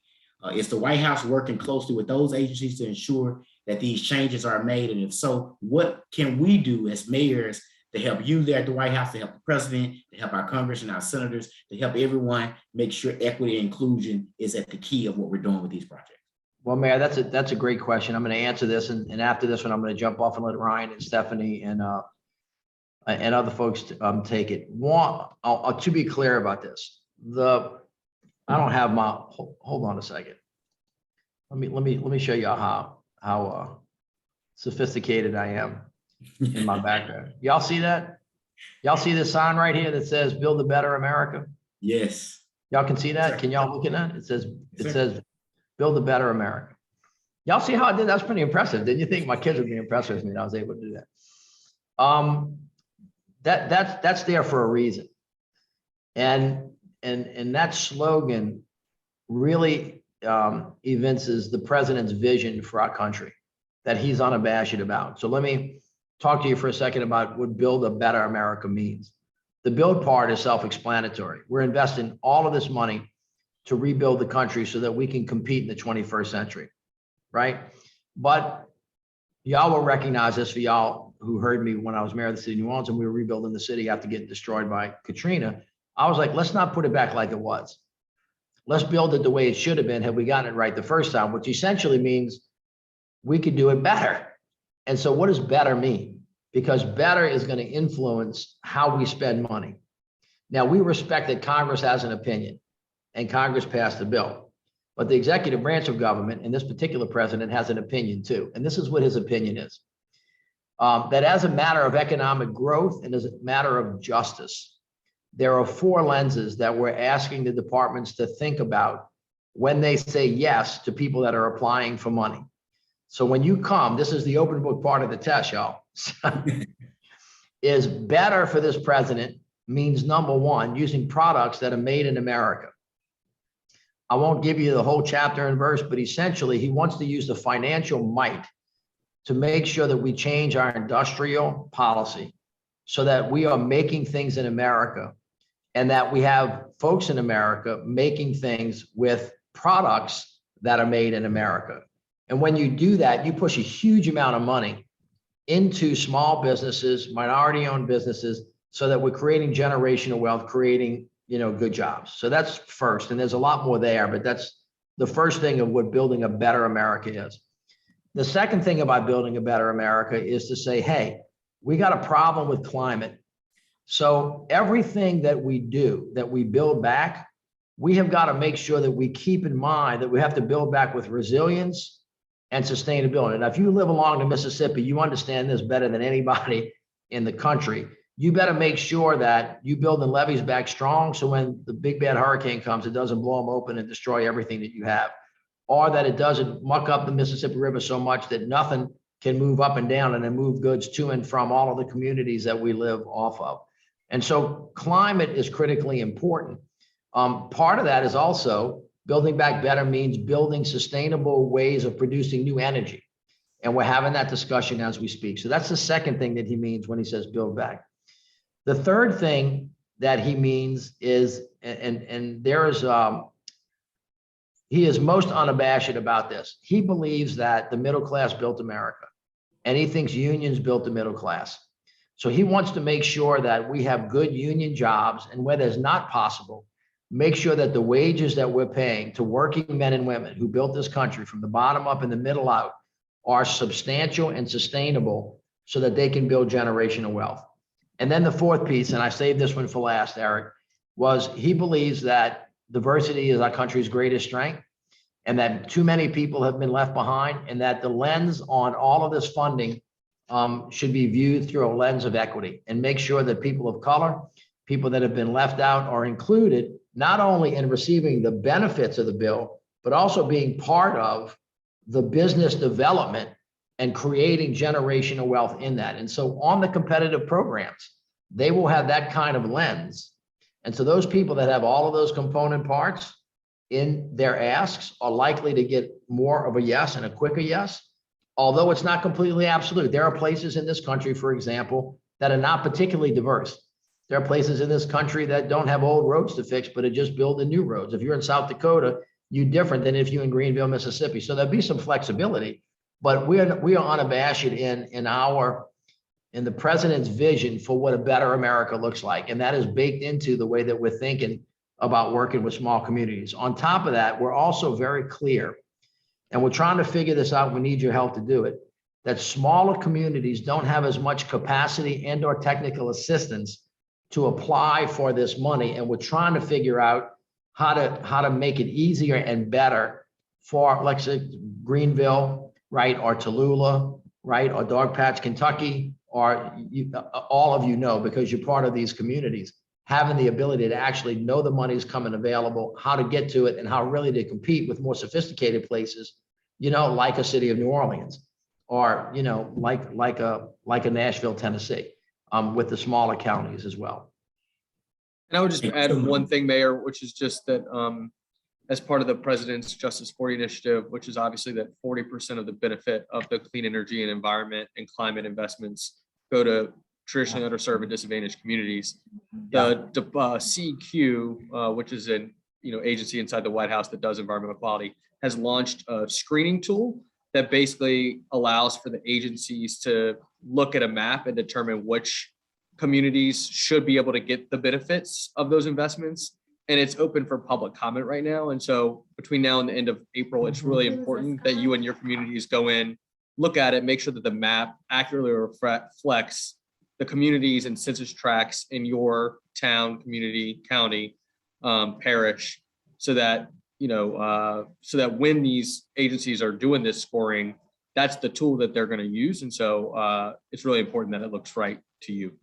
Yeah, and by the way, I forgot to mention in the transportation space, public transportation and transit, not only the need to have more of it, but the ability to make sure that the buses are actually using clean energy.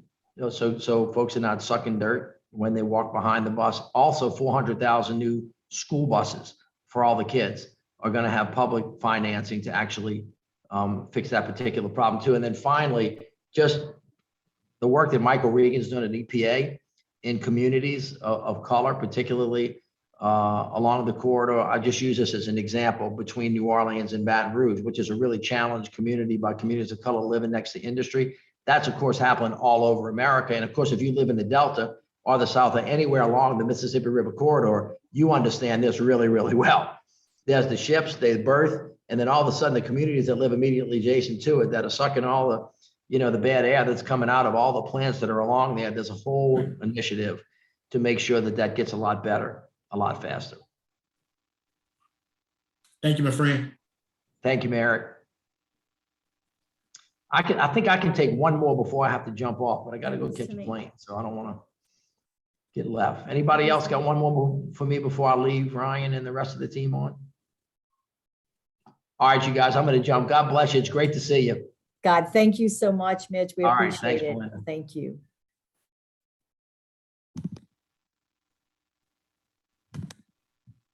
Okay, so I think at this point, am I turning it over to my good friend, Mayor Broome or Colin?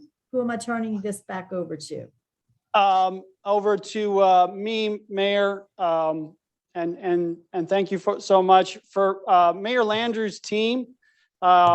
Just wanted to let you both know, since Mayor Landrieu just mentioned it, we just announced earlier today, since he said he is looking for suggestions and ways to do this, MRCTI just launched an infrastructure facility. This is unique to our association for our mayors. So this is a whole consultative body that we've assembled for our cities to use in increasing their capacity and quality and quantity to apply for Jobs Act grants to compete both at the state level for the formula funding that will come through the states and also at the federal level for the competitive grants. This is, it's free of charge to our mayors. We can show you where the landing site is for this new facility. But this will enable our mayors to get advice and strategy and positioning around all things Job Act, all the those 4 capacities that Mayor Landrieu just mentioned that were major priorities of the president. You can use the infrastructure facility inside MRCTI to help you with that. It's made possible by a number of organizations that are contributing to it for free, like Arnold and Porter, CSRS, Quantified Ventures, and we're even helping our mayors with their data science and analysis. As you guys know, when you apply for a federal grant, you have to have a lot of data to support the project that you're onboarding. You have to have a lot of analysis. You have to have science backing it up. So we even have 2 Degrees Adapt out of Minneapolis to help our mayors with that aspect. So we're happy to onboard that with your team, sit down and show you guys more about it, how it works, who's involved. But since the mayor mentioned it, I wanted to make sure you were both aware. No, thank you. Thank you, Colin. And as someone who's actually filled out program applications and NOFOs before, it's going to be very valuable tool. And as he mentioned, we're thinking about technical assistance, capacity building, and kind of 3 streams. Obviously those policies, but also kind of the access piece, which is why we have the guidebook and the infrastructure school, so that you really can understand what are the programs that are available. The project delivery components, how do we get the private sector and other partners involved, even on, plans and the applications, and then the delivery of the components themselves. And then these policy lenses, particularly the climate, environmental justice and racial equity components, which do take a level of sophistication and policy detail that are going to be woven into all of the plans. Even on the formula programs, which hopefully Deputy Administrator McCabe will talk about, very excited about the opportunity to have grants now as part of the state revolving loan fund programs, and some of these things that, states will have to incorporate some of these more detailed planning around disadvantaged and underserved communities that I think will benefit all of the cities and towns up and down the Mississippi River. So really excited about that, and we'll look forward to working with you guys in the future. Yeah, thank you. And just to put it in your head, we even have one that we're not sure even works within the Jobs Act. We hope so, but like one of our mayors on, Mayor Barry from Tiptonville, Tennessee, his community was just sideswiped by those that massive outbreak of December tornadoes. And we've got a lot of communities up and down the Mississippi River that have been subject to a lot of repetitive loss.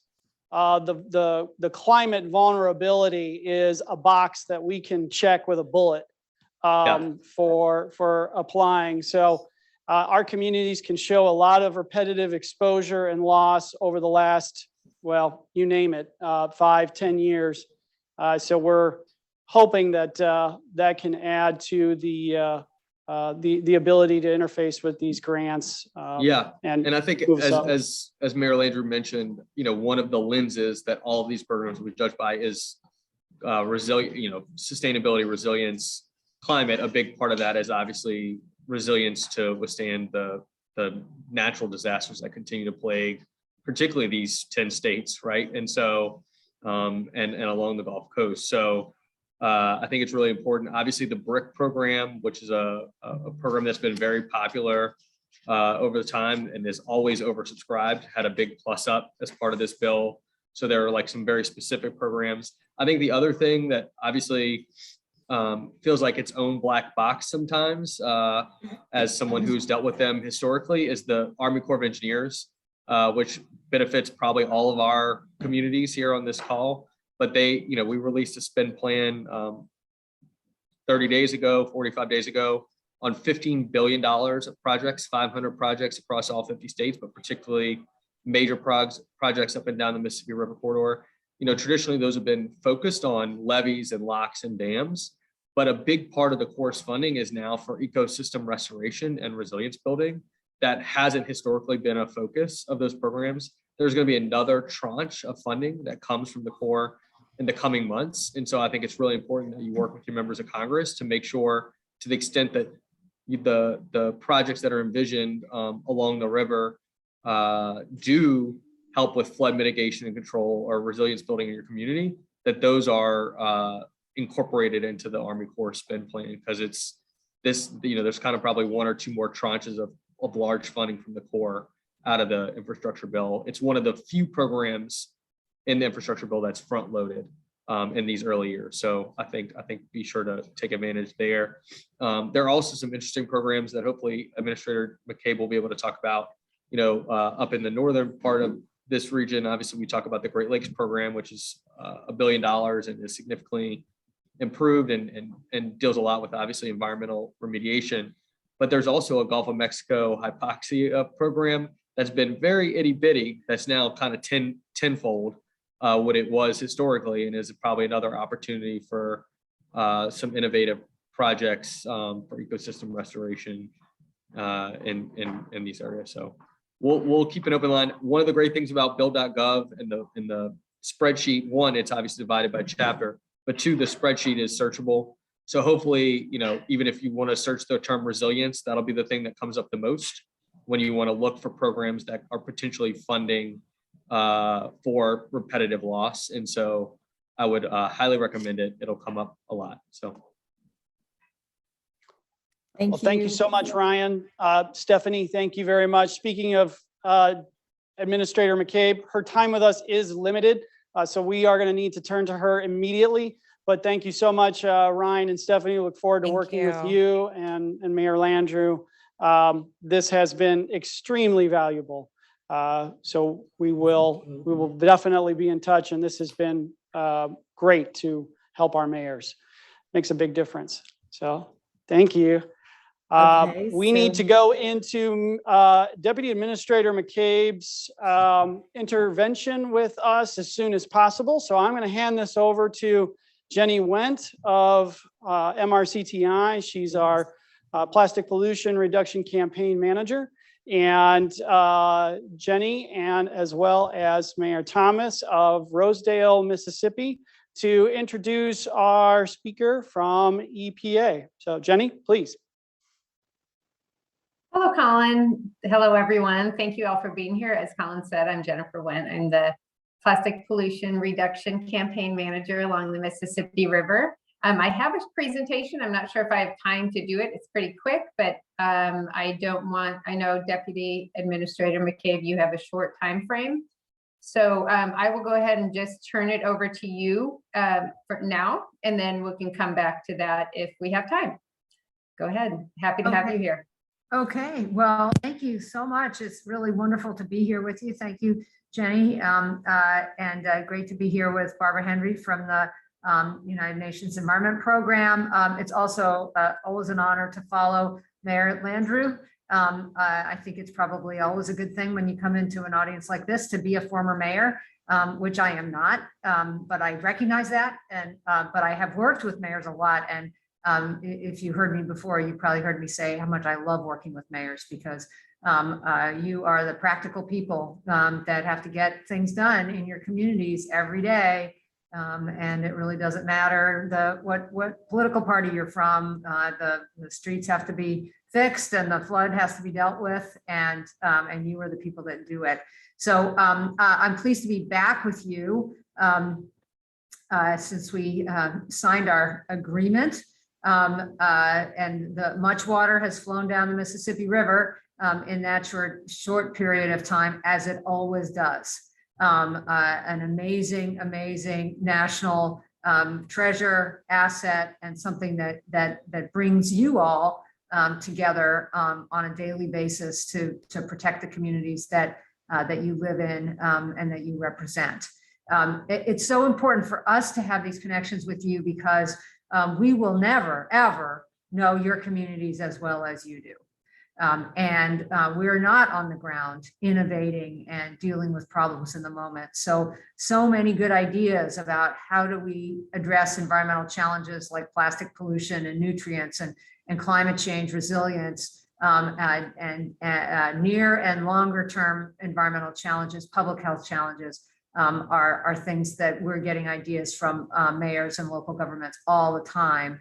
And I know that some of among your number are leading the way on some amazing things. Mayor Carter in St. Paul is overseeing one of the larger lead line replacement efforts in the nation. A few things can make as much difference in the life of a child as not being exposed to lead in their drinking water. Mayor Jones in St. Louis, who secured a WIFIA loan to provide new pipes and service lines to improve drinking water quality for more than 20,000 individuals and just hundreds and hundreds of businesses, schools, hospitals, and other public buildings. These are the kinds of things that you guys do every day. This is where we want to be, especially with the opportunities provided by the bipartisan infrastructure law over the coming years to work with you to make sure that that money gets out into the country and gets into the communities where you can use it and make improvements on the ground for the short term and for the long term. I'm really excited about EPA's partnership with the United Nations Environment Program, Regional Office for North America for marine litter work. This is a heartbreaking and really serious issue. We're very supportive of global action to address marine plastic litter. So our cooperation is going to help create opportunities to share what we've learned at home with partners around the world. And it really shows the power of partnership and the power of local innovation and sharing those lessons learned. So I'm very, very excited about that. I'd like to spend most of my time talking about the bipartisan infrastructure law and hoping to provide information to you that will build on what I heard Ryan talk about and the tail end of what I heard Mayor Landrieu talk about. And so hopefully I won't be too repetitive, but this is more than once in a generation opportunity to rebuild this country. You can't just build something and expect it to last forever, right? Things don't, they need to be repaired. You don't keep a car forever. People don't last forever, and highways and wastewater treatment plants don't last forever. So this is our opportunity to not just make sure that we don't have near-term safety and health issues, but that we are shoring up the infrastructure in this country for decades to come. We have so many things we need to be paying attention to, and I know you've talked about climate change and resilience. That it seems to be is a top priority. If we are investing money in things, we should be doing it in a way that, first of all, doesn't exacerbate the greenhouse gas loading around the planet, but also make sure that we're paying attention to how is this rebuilt infrastructure going to be resilient and withstand the storms that we aren't seeing now, but that we know that we will. So President Biden knows that these are issues that state and local leaders cannot manage on their own, and they should not have to manage on their own. We all in this country benefit from a strong infrastructure. And so the bipartisan infrastructure law and the president's commitment to this is a cornerstone of this administration's agenda. And I can assure you on behalf of EPA that he is looking to the agencies with a very beady eye to make sure that we are working on this every day and making progress and wasting not one moment, and that we are doing it in a way that brings together all of the pillars that Mitch was talking about, building in the important principles about how we want this work to be done and how we can maximize the benefit to this country. So EPA received $60 billion in the bipartisan infrastructure law. Just to put that in context, our annual budget is about $9 billion. So over 5 years, this more than doubles the budget of EPA every year. But of course, it doesn't come to EPA except to go out again. Almost all of this money is going to come through the agency and go out in grants and loans and rebates and that sort of thing. 50 billion of that, the huge portion of it, will go to improve the nation's drinking water, wastewater, and stormwater infrastructure, which I know is welcome news to everybody who runs a city, and especially those who are along rivers that run cities. It also includes $5 billion for decarbonizing the nation's school bus fleet. another amazingly impactful measure that communities can do to improve air quality and health for kids as well as everybody who lives in those communities. $100 million for pollution prevention programs and the launch of a new program targeting environmental justice in this area.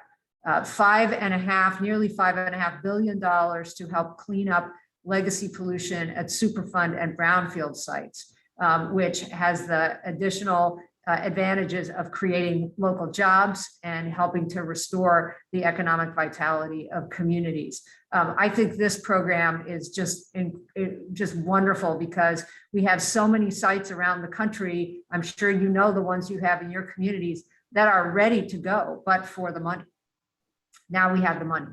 And so we can kick these ahead. And $370 million in solid waste management infrastructure and recycling in the United States.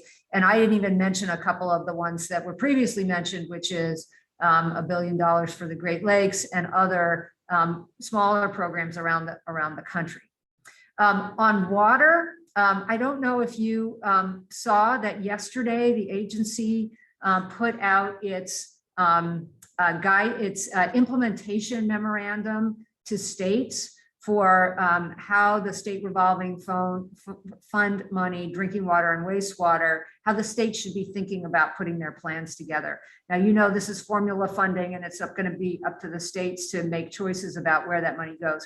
But we're putting on the ground and through the internet to them and for everybody to see the expectations and the things that we want the states to consider.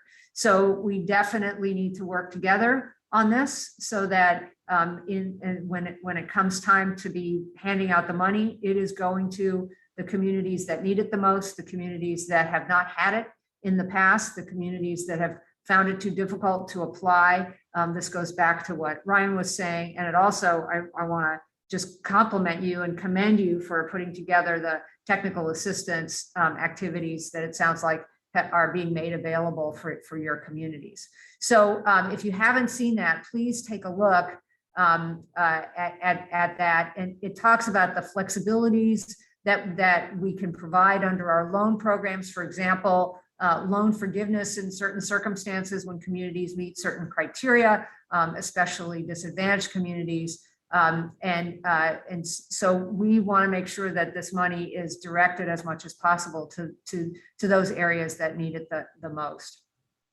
I know you guys are interested in solid waste management infrastructure, and so we will be focused on that as part of the law, and we have a new national recycling strategy. We will be creating a grant program that will help to improve solid waste infrastructure for recycling specifically. We will be launching a consumer education and outreach campaign on recycling, which will include a model recycling program toolkit for state, tribal, and local governments. We will be developing a new voluntary labeling program for batteries that can help us recover more of the valuable critical minerals that are in these materials, as well as enhance the safety of recycling batteries. Critical minerals is a very big issue in this country as we move towards electrifying more things and using those rare minerals. We want to practice what we preach in terms of not wasting and recycling and reusing as much as we can.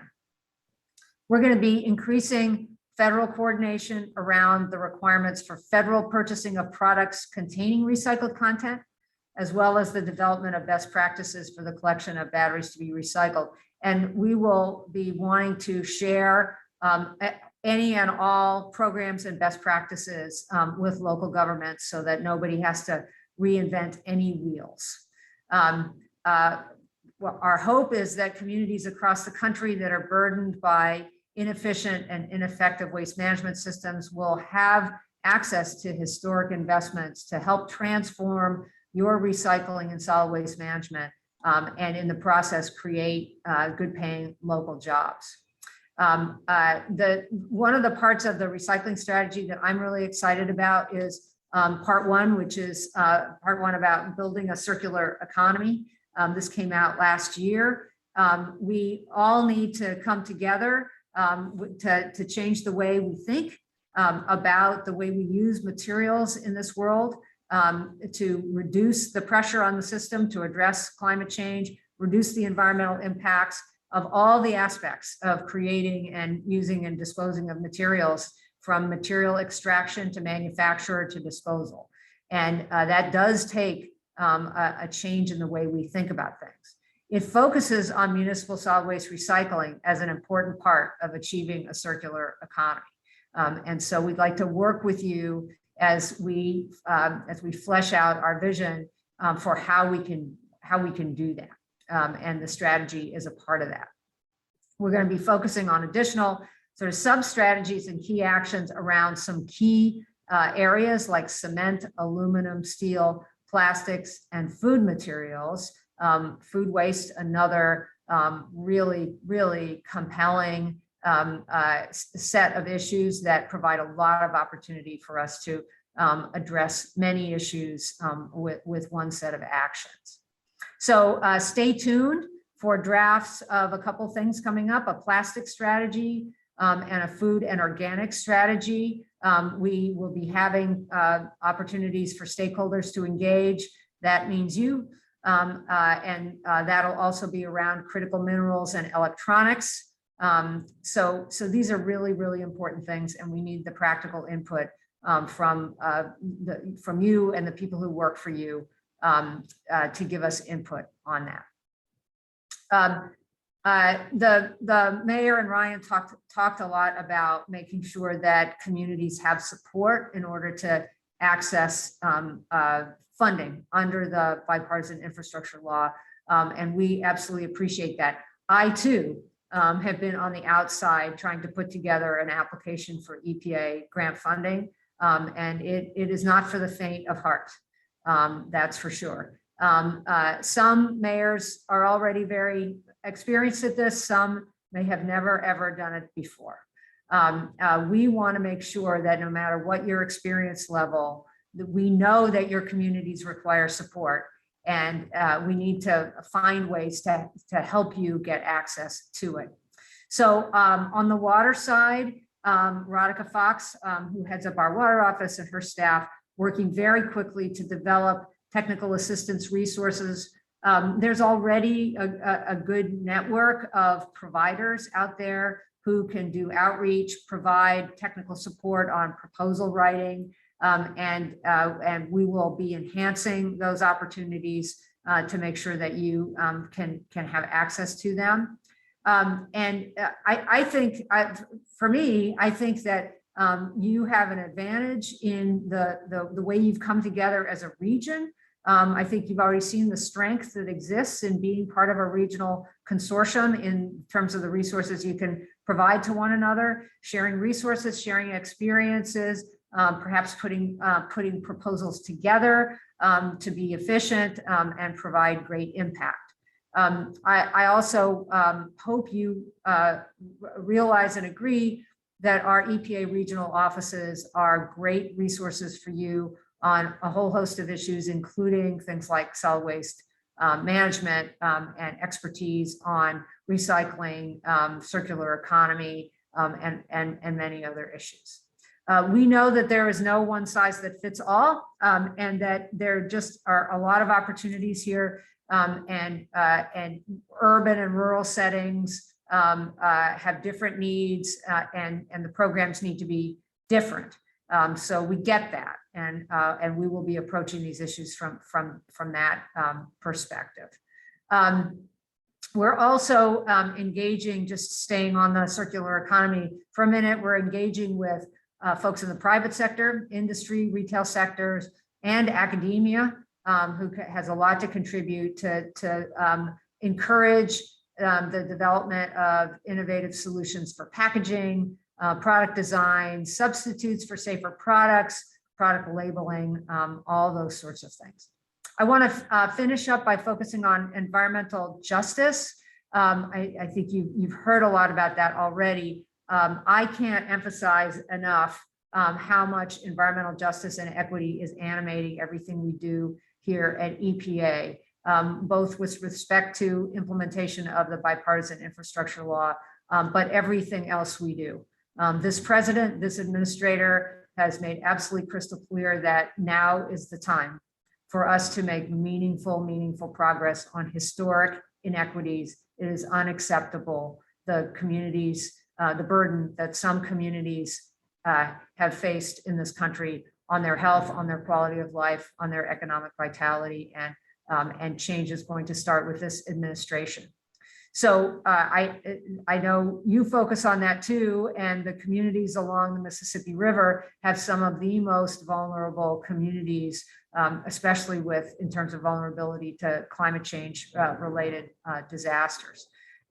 So you are in many cases who we are talking about, or you have neighborhoods that are the kind of communities that we are talking about. The administrator has personally been visiting many communities, sitting on people's porches, looking at raw sewage in people's yards. He was in Alabama just this weekend, seeing some absolutely unacceptable situations in which people live. And he comes back from every one of those trips further committed to using the time that we have here to make a difference. So we have that opportunity so much under the bipartisan infrastructure law, where we have more resources than we've ever had before at this agency, and a sense of urgency for moving forward. So whether it's Justice 40 or our own environmental justice initiatives, working with stakeholders across the country, the way we design our programs to incentivize funding going to communities that have been traditionally overburdened and underserved. This is animating the guidance we write, the technical assistance we design, and so much of what we do. And we look for your advice and support and input on how to do that engagement in the most effective way possible. So please also make sure that you are in touch with us to tell us what you need, what tools you need, what are you having trouble finding on our website. If we don't hear these things, we can't answer your questions. So please don't be shy. So I'm sorry, I've run a little bit over. I apologize. But again, I'm so grateful to have the opportunity to meet with you. I hope we'll get to do it again. And you know where to find me. Please don't hesitate to reach out.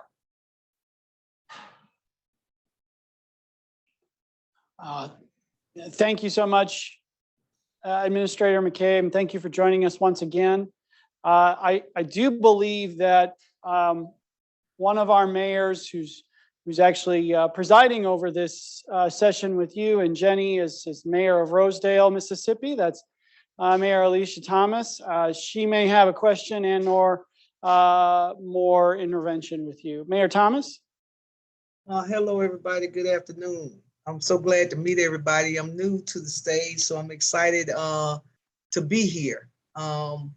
Very excited about joining Mayor Simmons in this next iteration of the Mississippi River Plastic Pollution Initiative. Of particular value to us is how involved the community can be in this endeavor and how it depends on local organization to dictate. So the value of what we're doing. So the opportunity to bring people together is going to be great. We're hoping that the data we gain from this project will be used to assist us in securing the new funding that's available for solid waste through the Jobs Act. I don't have a particular question. Just excited to receive the information and be involved so that we can take whatever steps necessary to make sure that we're doing our part to address the issues.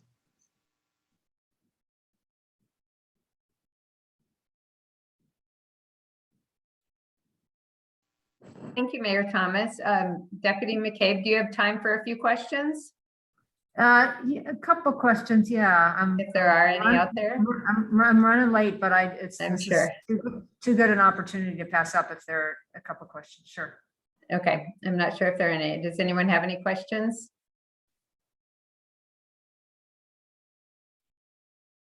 Well, I can ask one. I can ask one. Go ahead, Mayor. Okay, awesome. When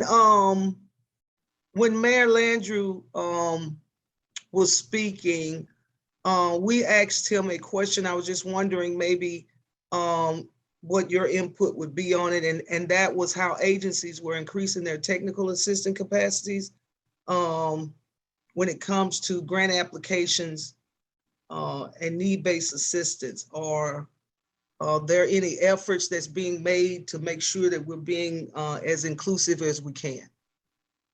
Yeah, great question. I'd answer that by saying we're doing things internal to the agency and external to the agency. So some of the programs that a lot of the infrastructure money is being distributed through already existing programs, which is great because we don't have to set up new programs. So for example, in the Brownfields program, we already work with community groups and training groups and people that exist in the community to help get communities ready to put grants forward.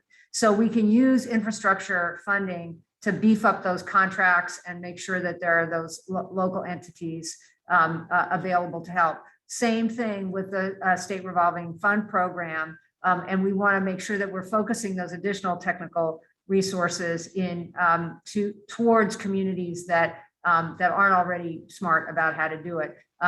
Similarly with our school bus program, that's been around for a long time, and we work with regional and national groups who can help provide technical assistance to school districts that might want to apply. And maybe they're pretty small, they only have a couple of school buses, so they've never asked before. Internally, we're going to be hiring a lot of people at EPA to increase, especially the people who work with communities on grants issues.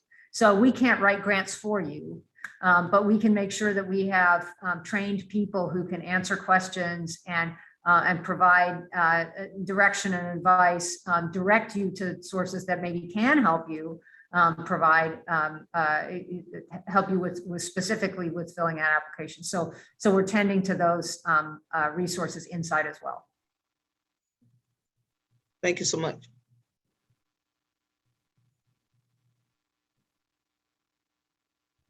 All right. Well, it's been great to be with you. Jenny, thank you. Everybody, thank you. I'm sorry I have to dash off, but I'll hope to see you again before too long. Thanks for everything you do in your communities to keep them safe and healthy. Thank you.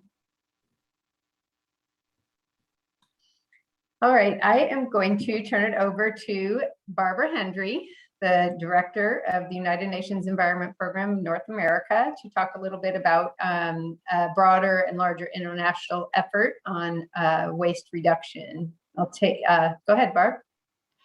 Thanks, Jen, and hello, everyone. It's an honor to be with you today. As has been made mention, we've been partnering with MRCTI on the Mississippi River Plastic Pollution Initiative for several years now, actually. And we're really looking forward to working with Mayor Thomas and the City of Rosedale and Mayor Simmons and the City of Greenville on the next iteration of that initiative. But this is not the only collaboration we've had with MRCTI over the past 6 years or so. But I personally think it's probably one of the most exciting and potentially game-changing. And it's definitely an agenda whose time has come, not just at the regional level, but globally. I've just returned from Nairobi, Kenya, forgive the jet lag, and the 5th session of the United Nations Environment Assembly, which is the world's highest level decision-making body on the environment and includes all 193 member states of the UN. And at that assembly meeting, against the odds really, the member states agreed a resolution that mandates, for the first time ever, the establishment within 2 years of a legally binding instrument to end plastic pollution. This agreement would not only address downstream plastic waste, but also upstream plastic production and material design, or what we call the full life cycle of plastic. So this is an absolutely historic decision and is being described as the most important environmental agreement since the Paris Climate Accord. And I can't tell you what absolute jubilation shot through that assembly room in Nairobi when the gavel came down, with a feeling that in the midst of some very dire global events, we can still come together as a global community to take collective action to tackle a common problem. So that's what MRCTI asked me to talk about today. But first, I really want to give a shout out to the fact that the cities and towns of MRCTI already had the problem of plastic pollution in mind in 2018, when you made the commitment to work to reduce plastic waste in the river corridor by 20% by 2020. A very ambitious commitment. And you continue to work on this issue through the Mississippi River Plastic Pollution Initiative, which we're delighted to be partners in. So you've actually been ahead of the multilateral system in taking action on this problem. I have to confess, I'm still a bit amazed that we managed to get there in a multilateral context, given everything else happening in the world at the moment. But we did, after many months of preparation and some very long days of negotiation in Nairobi on the final text of the resolution.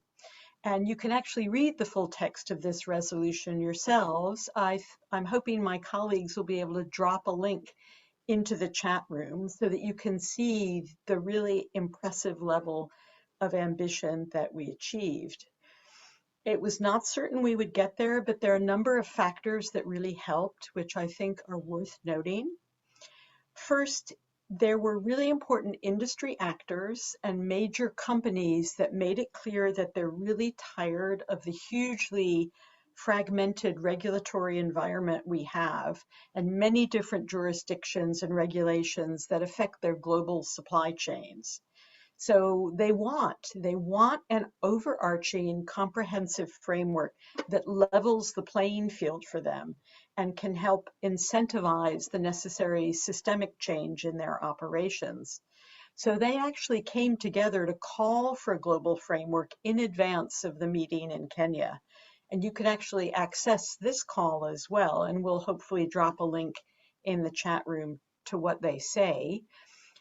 One of the things they request is for action to keep plastics in the economy and out of the environment, to reduce virgin plastic production and use, which is the first time ever that industry has called for this, and to decouple plastic production from the consumption of fossil fuel resources.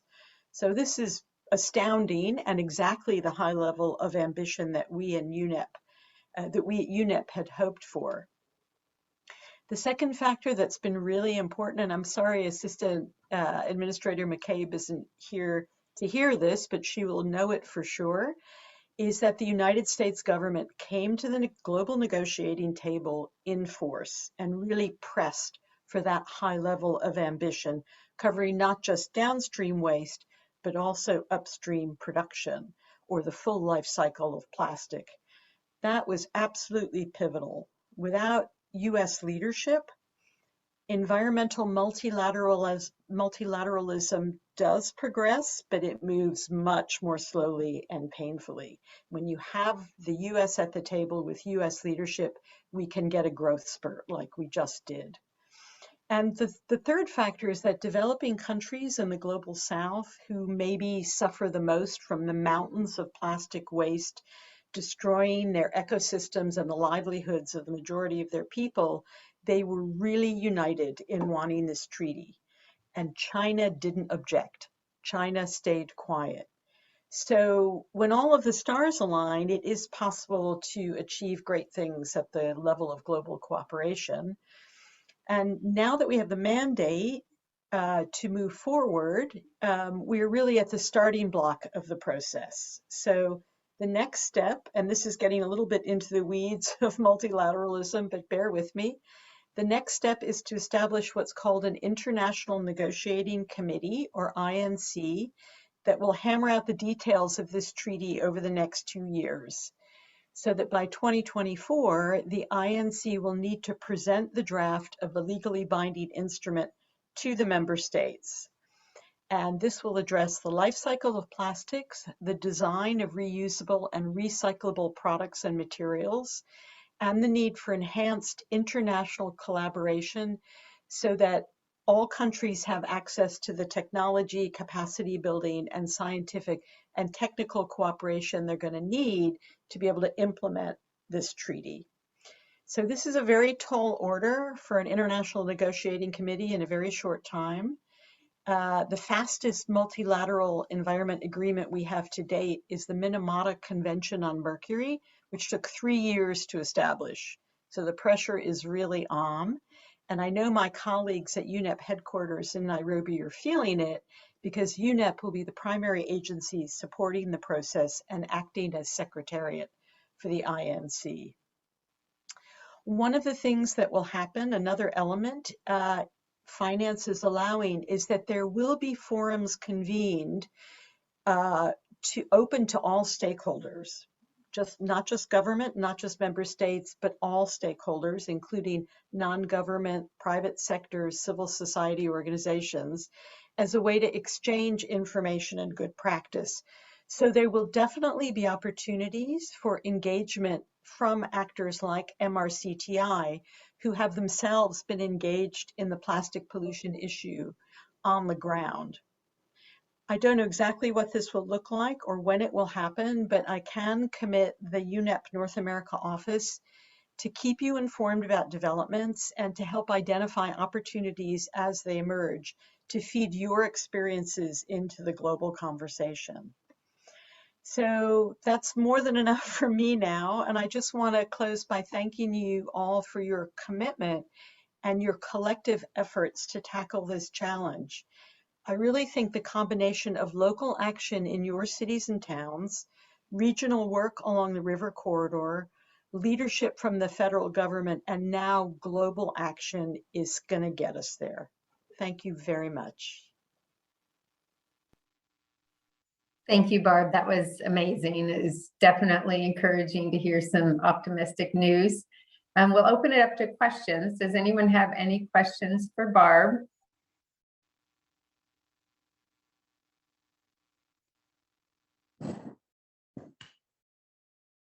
Yeah, Jenny, actually, I had a question. Hey, Barb. Hi, Colin. You have a gorgeous hardwood floor and beautiful blue sky wallpaper behind you. Isn't it amazing? That was a great update. Very encouraged to hear all of that. I think some of what my question is going to be is implicit in a little bit of your remarks, but I'm a little remedial. So, what do you think will be the outcome stateside on the excellent progress that was realized with the new treaty over the last few weeks? As you know, we've been in conversations together with organizations like all these companies that use all this plastic, like Pepsi, like Coca-Cola, like Unilever, that are sort of waiting around for progress to be made on the front you just described. Well, now that it is, and the U.S. was a major proponent, do you think some attitudes will change here at home? Thanks, Colin. Yeah, I think definitely. So I met with Nestle when I was there in Nairobi, and Nestle, Pepsi-Cola, Unilever, IKEA, there are groups of companies who have sort of into the future and realize that this is where we're going to have to go. And they're actually really leaning in to think about what does a global instrument need to say that's going to give us the raison d'etre and the motivation and the incentives to actually retrofit our global supply chains and our business models so that we can meet the requirements of the regulations that will come. In other words, they want to get ahead of the curve and propose to the INC, here's what the regulations should look like from our perspective. So we already have groups of companies that are coming together to almost form a kind of high ambition coalition to do their homework and get ready to engage with the International Negotiating Committee with specific proposals. The other important thing to note is that the American Chemistry Council, which has until quite recently strongly opposed any sort of global regulation, have changed their position. And that's a real sea change and indicates that they also see the direction of travel and that member states really want this to happen and have got tired of calls for voluntary action. It's clear that voluntary action is not getting us where we need to be. So they are also now supporting a comprehensive instrument. Now, of course, the devil will be in the detail of what goes into that instrument, but I think we're going to see companies much more open to supporting initiatives like the Mississippi River Plastic Pollution Initiative and hopefully wanting to get in and get ahead of the curve. So I'm cautiously optimistic. That might be just because I'm sleep deprived, but I am cautiously optimistic. I can vouch for sleep deprivation. I'm right there with you. No, but that's fantastic news. And it's, I have to say, this is a markedly different place than I remember our conversations with you and your team have been in just, a couple of years ago, where frankly, this seemed pie in the sky. We were just kind of having meeting after meeting where the response was always lukewarm or always, well, we're waiting for regulation to come down the pike and then we'll worry about it. We're not going to change anything until then. So it's really good to hear this. Thank you so much. Thank you, Jenny, for that intervention. Yes, of course. Does anyone else have any questions?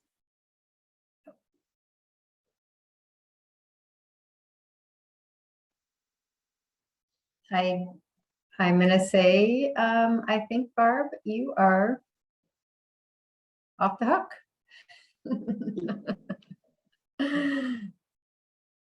All right. Well, thank you, Barb, so much. It's fantastic. It's really exciting. I can't wait to see some action, especially reducing the source. That would be amazing, just amazing. All right, Colin, we have 5 minutes left. Do you want me to go back and do my presentation, a little presentation about what we're doing with MRCTI and plastic waste reduction? Follow that up. Yes, please. We have some thanks to Barb and her and UNEB's support. That's continues to be ongoing. We now have new communities that have been brought into this project, and we have exciting news from the EPA. What the EPA has done to select several of our communities into their grant program. So yes, please do. All right, I will breeze through this. I know it's almost time to go. I just want to talk a little bit about how we are working to reduce plastic pollution in the Mississippi River. I'll make it short. One thing I have to mention is that the Mississippi River drains 40% of the continental US. So a piece of litter on the ground in Colorado or Montana can easily make its way through storm drains and tributaries to the Mississippi River, to the Gulf, and to the ocean. I think a lot of folks here in the middle of the country, like I am, they see ocean plastics as a faraway problem, and don't realize that connection. And hopefully we're having an impact on that awareness. As Barb said, in 2018, the mayors along the Mississippi made a commitment to reduce plastic waste, along with some state legislators and some businesses and organizations. And after that happened, we went out and reached out to some of the manufacturers and businesses, and they all had goals, but we didn't have any way to measure that. We didn't have a way, first of all, we didn't have a baseline measurement, and we didn't, and goals, long-term goals, but how do you measure that? So that's when we joined forces with the United Nations Environment Program in North America and the University of Georgia to try to make the Mississippi River Plastic Pollution Initiative a reality. So right here in this infographic, you can see, and I've shared this every time because I think it's so critical, you can see the watershed of the Mississippi River and how all those states there that you see can drain right into that Gulf of Mexico, into the ocean. And, you know, as the Mississippi River cities, because the river ebbs and flows, the plastic waste that travels down it from all of these cities into the Mississippi River, it either ends up on the shores and in these cities or ends up in the Gulf into the ocean. Whether it's a full plastic bottle or microplastics, it doesn't matter. So what we did was University of Georgia, Dr. Jenna Jambeck, who created the Marine Debris Tracker app. And with this app, because it's a free app and it tracks litter, we can find out what and where the litter is found in the environment. And then we can find out, with that data, we can find out how it got there and what we can do about it. So our pilot cities, well, we've called them pilots still, cities that we've been working with to date. Our first pilot was with St. Paul, Minnesota, St. Louis, Missouri, and Baton Rouge, Louisiana. And you can see the upper, middle, and lower Mississippi. That was our first pilot. We collected about 75,000 items of data. And the top items are basically, as you see here, the list you see here on the slide: cigarette butts, food wrappers, beverage bottles, foam fragments, hard plastic fragments, is generally the list for all of the cities. The next pilot we went to was the Quad Cities: Bettendorf, Davenport, Riverdale, Moline, East Moline, Rock Island, and Fort Byron. So these top items shown here are basically all the data collected from the beginning of April 2021, which we started in the first 3 pilot cities, through October 2021. And interestingly, the list changed a little bit. So each community has a report, and in that report, they can see what those top items are and where they're being found. Are they found in green space? Are they found along the roadway? Are they found near convenience stores? And what are they? And, you know, interestingly, like in the Quad Cities, compared to the other 3 cities we've done, the plastic beverage bottle was a little bit lower. St. Paul as well, but Quad Cities even more. And, you know, we're wondering, does that have to do with Iowa's deposit policy, which should really help, we know does reduce litter in the environment. I'm breezing through this. Let's see. Okay, so our next city, and hopefully, I don't know if Jane was able to share the reports. If not, we can send those out for these cities. There's full reports with all of this data and information. So our upcoming cities, as Barb mentioned, Greenville, Mississippi, and Rosedale, Mississippi. It's our first time working in Mississippi. So you can see from the previous how we've been up here and we've been down to Baton Rouge, but now we are going to Mississippi, and we are really excited to work with Mayor Thomas and Mayor Simmons and learn from them, all the community, learn learn their cities, and meet some folks and get some boots on the ground and collect data. And the great thing also about this initiative is not just the data and what we can do with it, but it's also that awareness piece, like I said, about the hourglass figure, and how people are learning that this plastic pollution in our environment isn't just here in St. Louis or there in Iowa or there in Mississippi. It is making its way down to the Gulf of Mexico into the ocean, or littering our communities, which is also, you know, takes away from pride and quality of place. So we're really excited about Greenville, Mississippi, and Rosedale. We're hoping for data collection in June, and leading up to that, we'll do some community engagement and really dig into the communities and get to know the folks. And a very exciting thing that in addition to what Deputy McCabe mentioned, you know, we talked at the last meeting about the memorandum of understanding with the EPA, working with the regions and the US EPA to really dig in also into the communities along the Mississippi River. It's great that the EPA realizes that that Mississippi River corridor right in the middle of our country is so important. In addition, we were able to get MRCTI applied for a grant for the city of St. Louis and was a co-applicant on the grant for city of Baton Rouge for the EPA Trash-Free Waters Grant.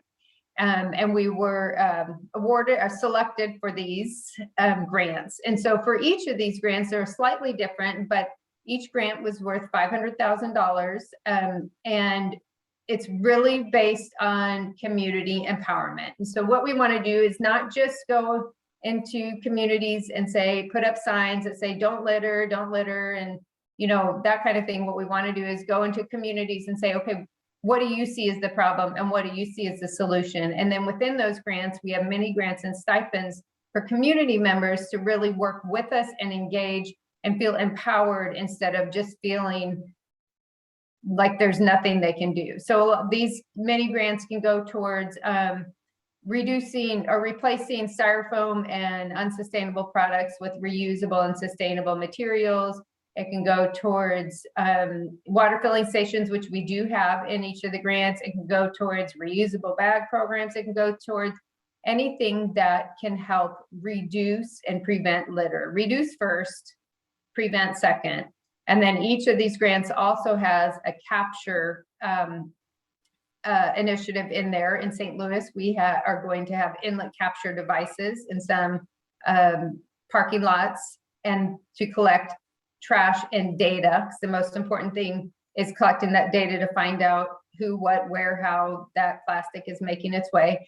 And then also in Baton Rouge, there will be 3 trash traps or booms put in some canals, the Bayou Fountain and Capitol Lakes. So it's a really exciting, really big, great things. It's really what the best thing about this is previously the Gulf of Mexico grants were just for the Gulf, of course, the coast. And so it is fantastic that they opened this grant program up for the Mississippi River and even some of its tributaries, because they realized that a lot of that trash is getting to the Gulf through the river. So it's fantastic as well. And that is all. I wanted to breeze through this so that I didn't keep you all, but there's the hourglass again. I want everybody to keep a good eye out for that. And I'm happy to share it with you to share out to everybody you know. Like I said, my name's Jennifer Wendt. My information's on there. We can share these slides. And I think Jane already shared a link to the Mississippi River Plastic Pollution Initiative with the United Nations Environment Program and University of Georgia, but there it is again. Thank you all for waiting and listening to this. I'm going to stop sharing and see if anybody has questions.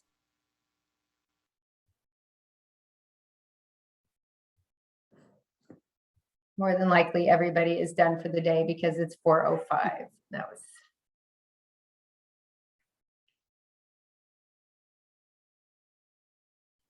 Thank you, Jane, for sharing the Pilot City reports.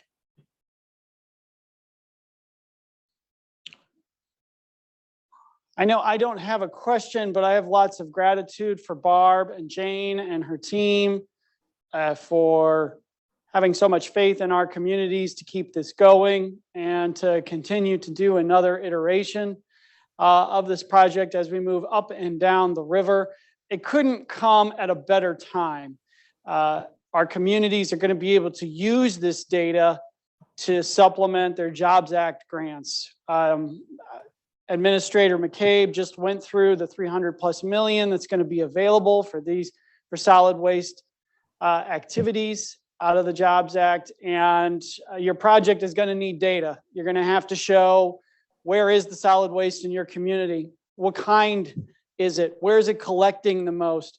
Mayor Landrieu today, he talked about mapping. You're going to have to map out, show where you are going to apply this money in your communities. It's going to be critical for all of the Jobs Act grants to have that capacity. And this data from this program can definitely do that for you and add to it. So lots of thanks to you, Barb. Colin, I wanted to mention that too. I really feel like these grants that we received in St. Louis and Baton Rouge, that data from the initiative just really solidified the reasoning behind it. I also wanted to mention that the city of Memphis also got a grant, and we will be collaborating with them. We will, Mayor Strickland, I think, is still on here. And they're where we are in St. Louis, still wrapping up the pre-award documentation. And we're looking forward to really working St. Louis, Memphis, and Baton Rouge. That's a big chunk of the river that we have. Sounds like a lot of funding, but it only goes so far, but it's a good start, right? Yeah, absolutely. Yeah, you're absolutely right, Jenny. So the data's already had immediate money for value in securing immediate grants before the Jobs Act was even passed. So that's a great point.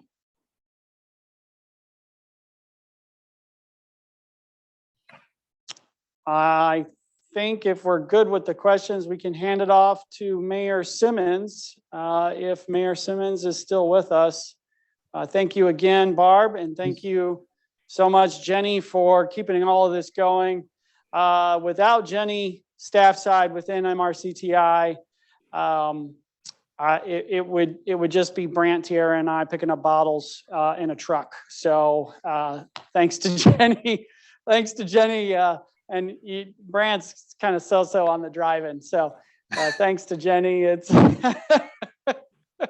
it's a lot better than that, and it is becoming transformative. So thank you, Jenny. I'm a good driver, but Mayor Simmons had to go. He had a court obligation. Okay. Then this is where we can close up, and thank you everybody for joining today. I know it was an action-packed day, and we had quite a bit that was thrown out there and talked about. Have some reoccurring themes, though, and I have to say, yes. I think Mayor Reynolds may want to say something real quick. Oh, I'm sorry. Absolutely. No, thank you for that. No, I was going to jump in there, throw a comment down, but I might as well just say this out loud. Colin, Brad, Jenny, and everyone that's been on today, this has been extraordinary.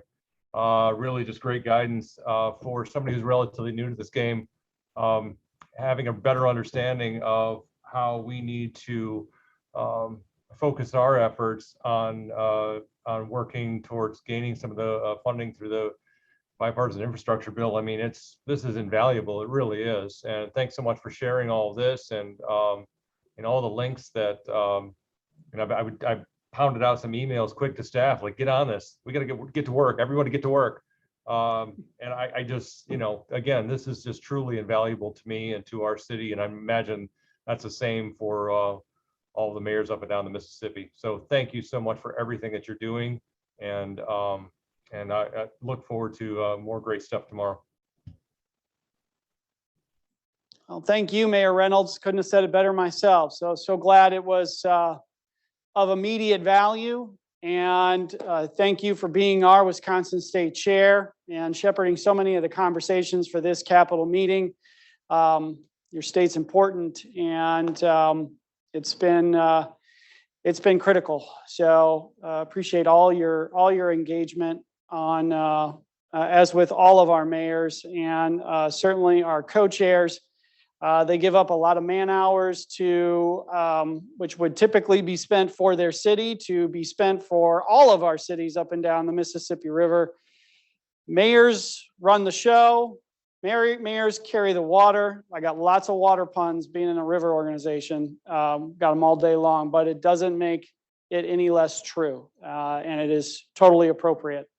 So tomorrow, hope you will join us at 10 a.m. Central Time for the Mayor's Press Conference. We have some exciting updates and announcements. It is going to be a quick high bullet item of things that we'll go through for the press conference, but I have to tell you, tomorrow's view that you're going to see on the Mississippi River is one of a kind. It is absolutely a gorgeous spot, which we are going to be broadcasting from for tomorrow morning through all the sessions, not just the press conference, overlooking the Mississippi River, right near where the Mississippi, the Illinois, and the Missouri rivers all come together in one big region. We'll be overlooking that off the bluffs of Grafton, Illinois, right next to Missouri, and we look forward to it. We'll also be honoring another founding co-chair of the Mississippi River Caucus, Senator Roy Blunt, and his current co-chair within the caucus, Senator Amy Klobuchar, will be joining him and the rest of us as we close out our Capitol meeting. And then finally, and most excitingly, we're going to get a visit from all our partners here in St. Louis. We're going to be talking about what to expect for our first live meeting. If you can believe this, it's our first live meeting annually since we were in Memphis together with Mayor Strickland in 2019. So we are very excited about coming back together, and the St. Louis team has put together an incredible agenda already that they want to talk about, and all the partners here in the middle reaches of the Mississippi are going to put on a great show. So last thing I'll say is a wondrous thank you to our host and our partners here at Worldwide Technology. This is my last moment in their technology auditorium, which is so awesome and state of the art. So special thanks to Danny and to Michelle and to Steve. You guys are awesome. You guys are great. Thank you for working with me, putting in all these hours last couple of days. I'm actually going to miss you guys. This was the best part of being virtual, was working with a team like this, who put up with my constant requests all the time. So thank you, everybody. And from all of us here at the Worldwide Technology Auditorium, great job. We'll see you tomorrow morning. Good night.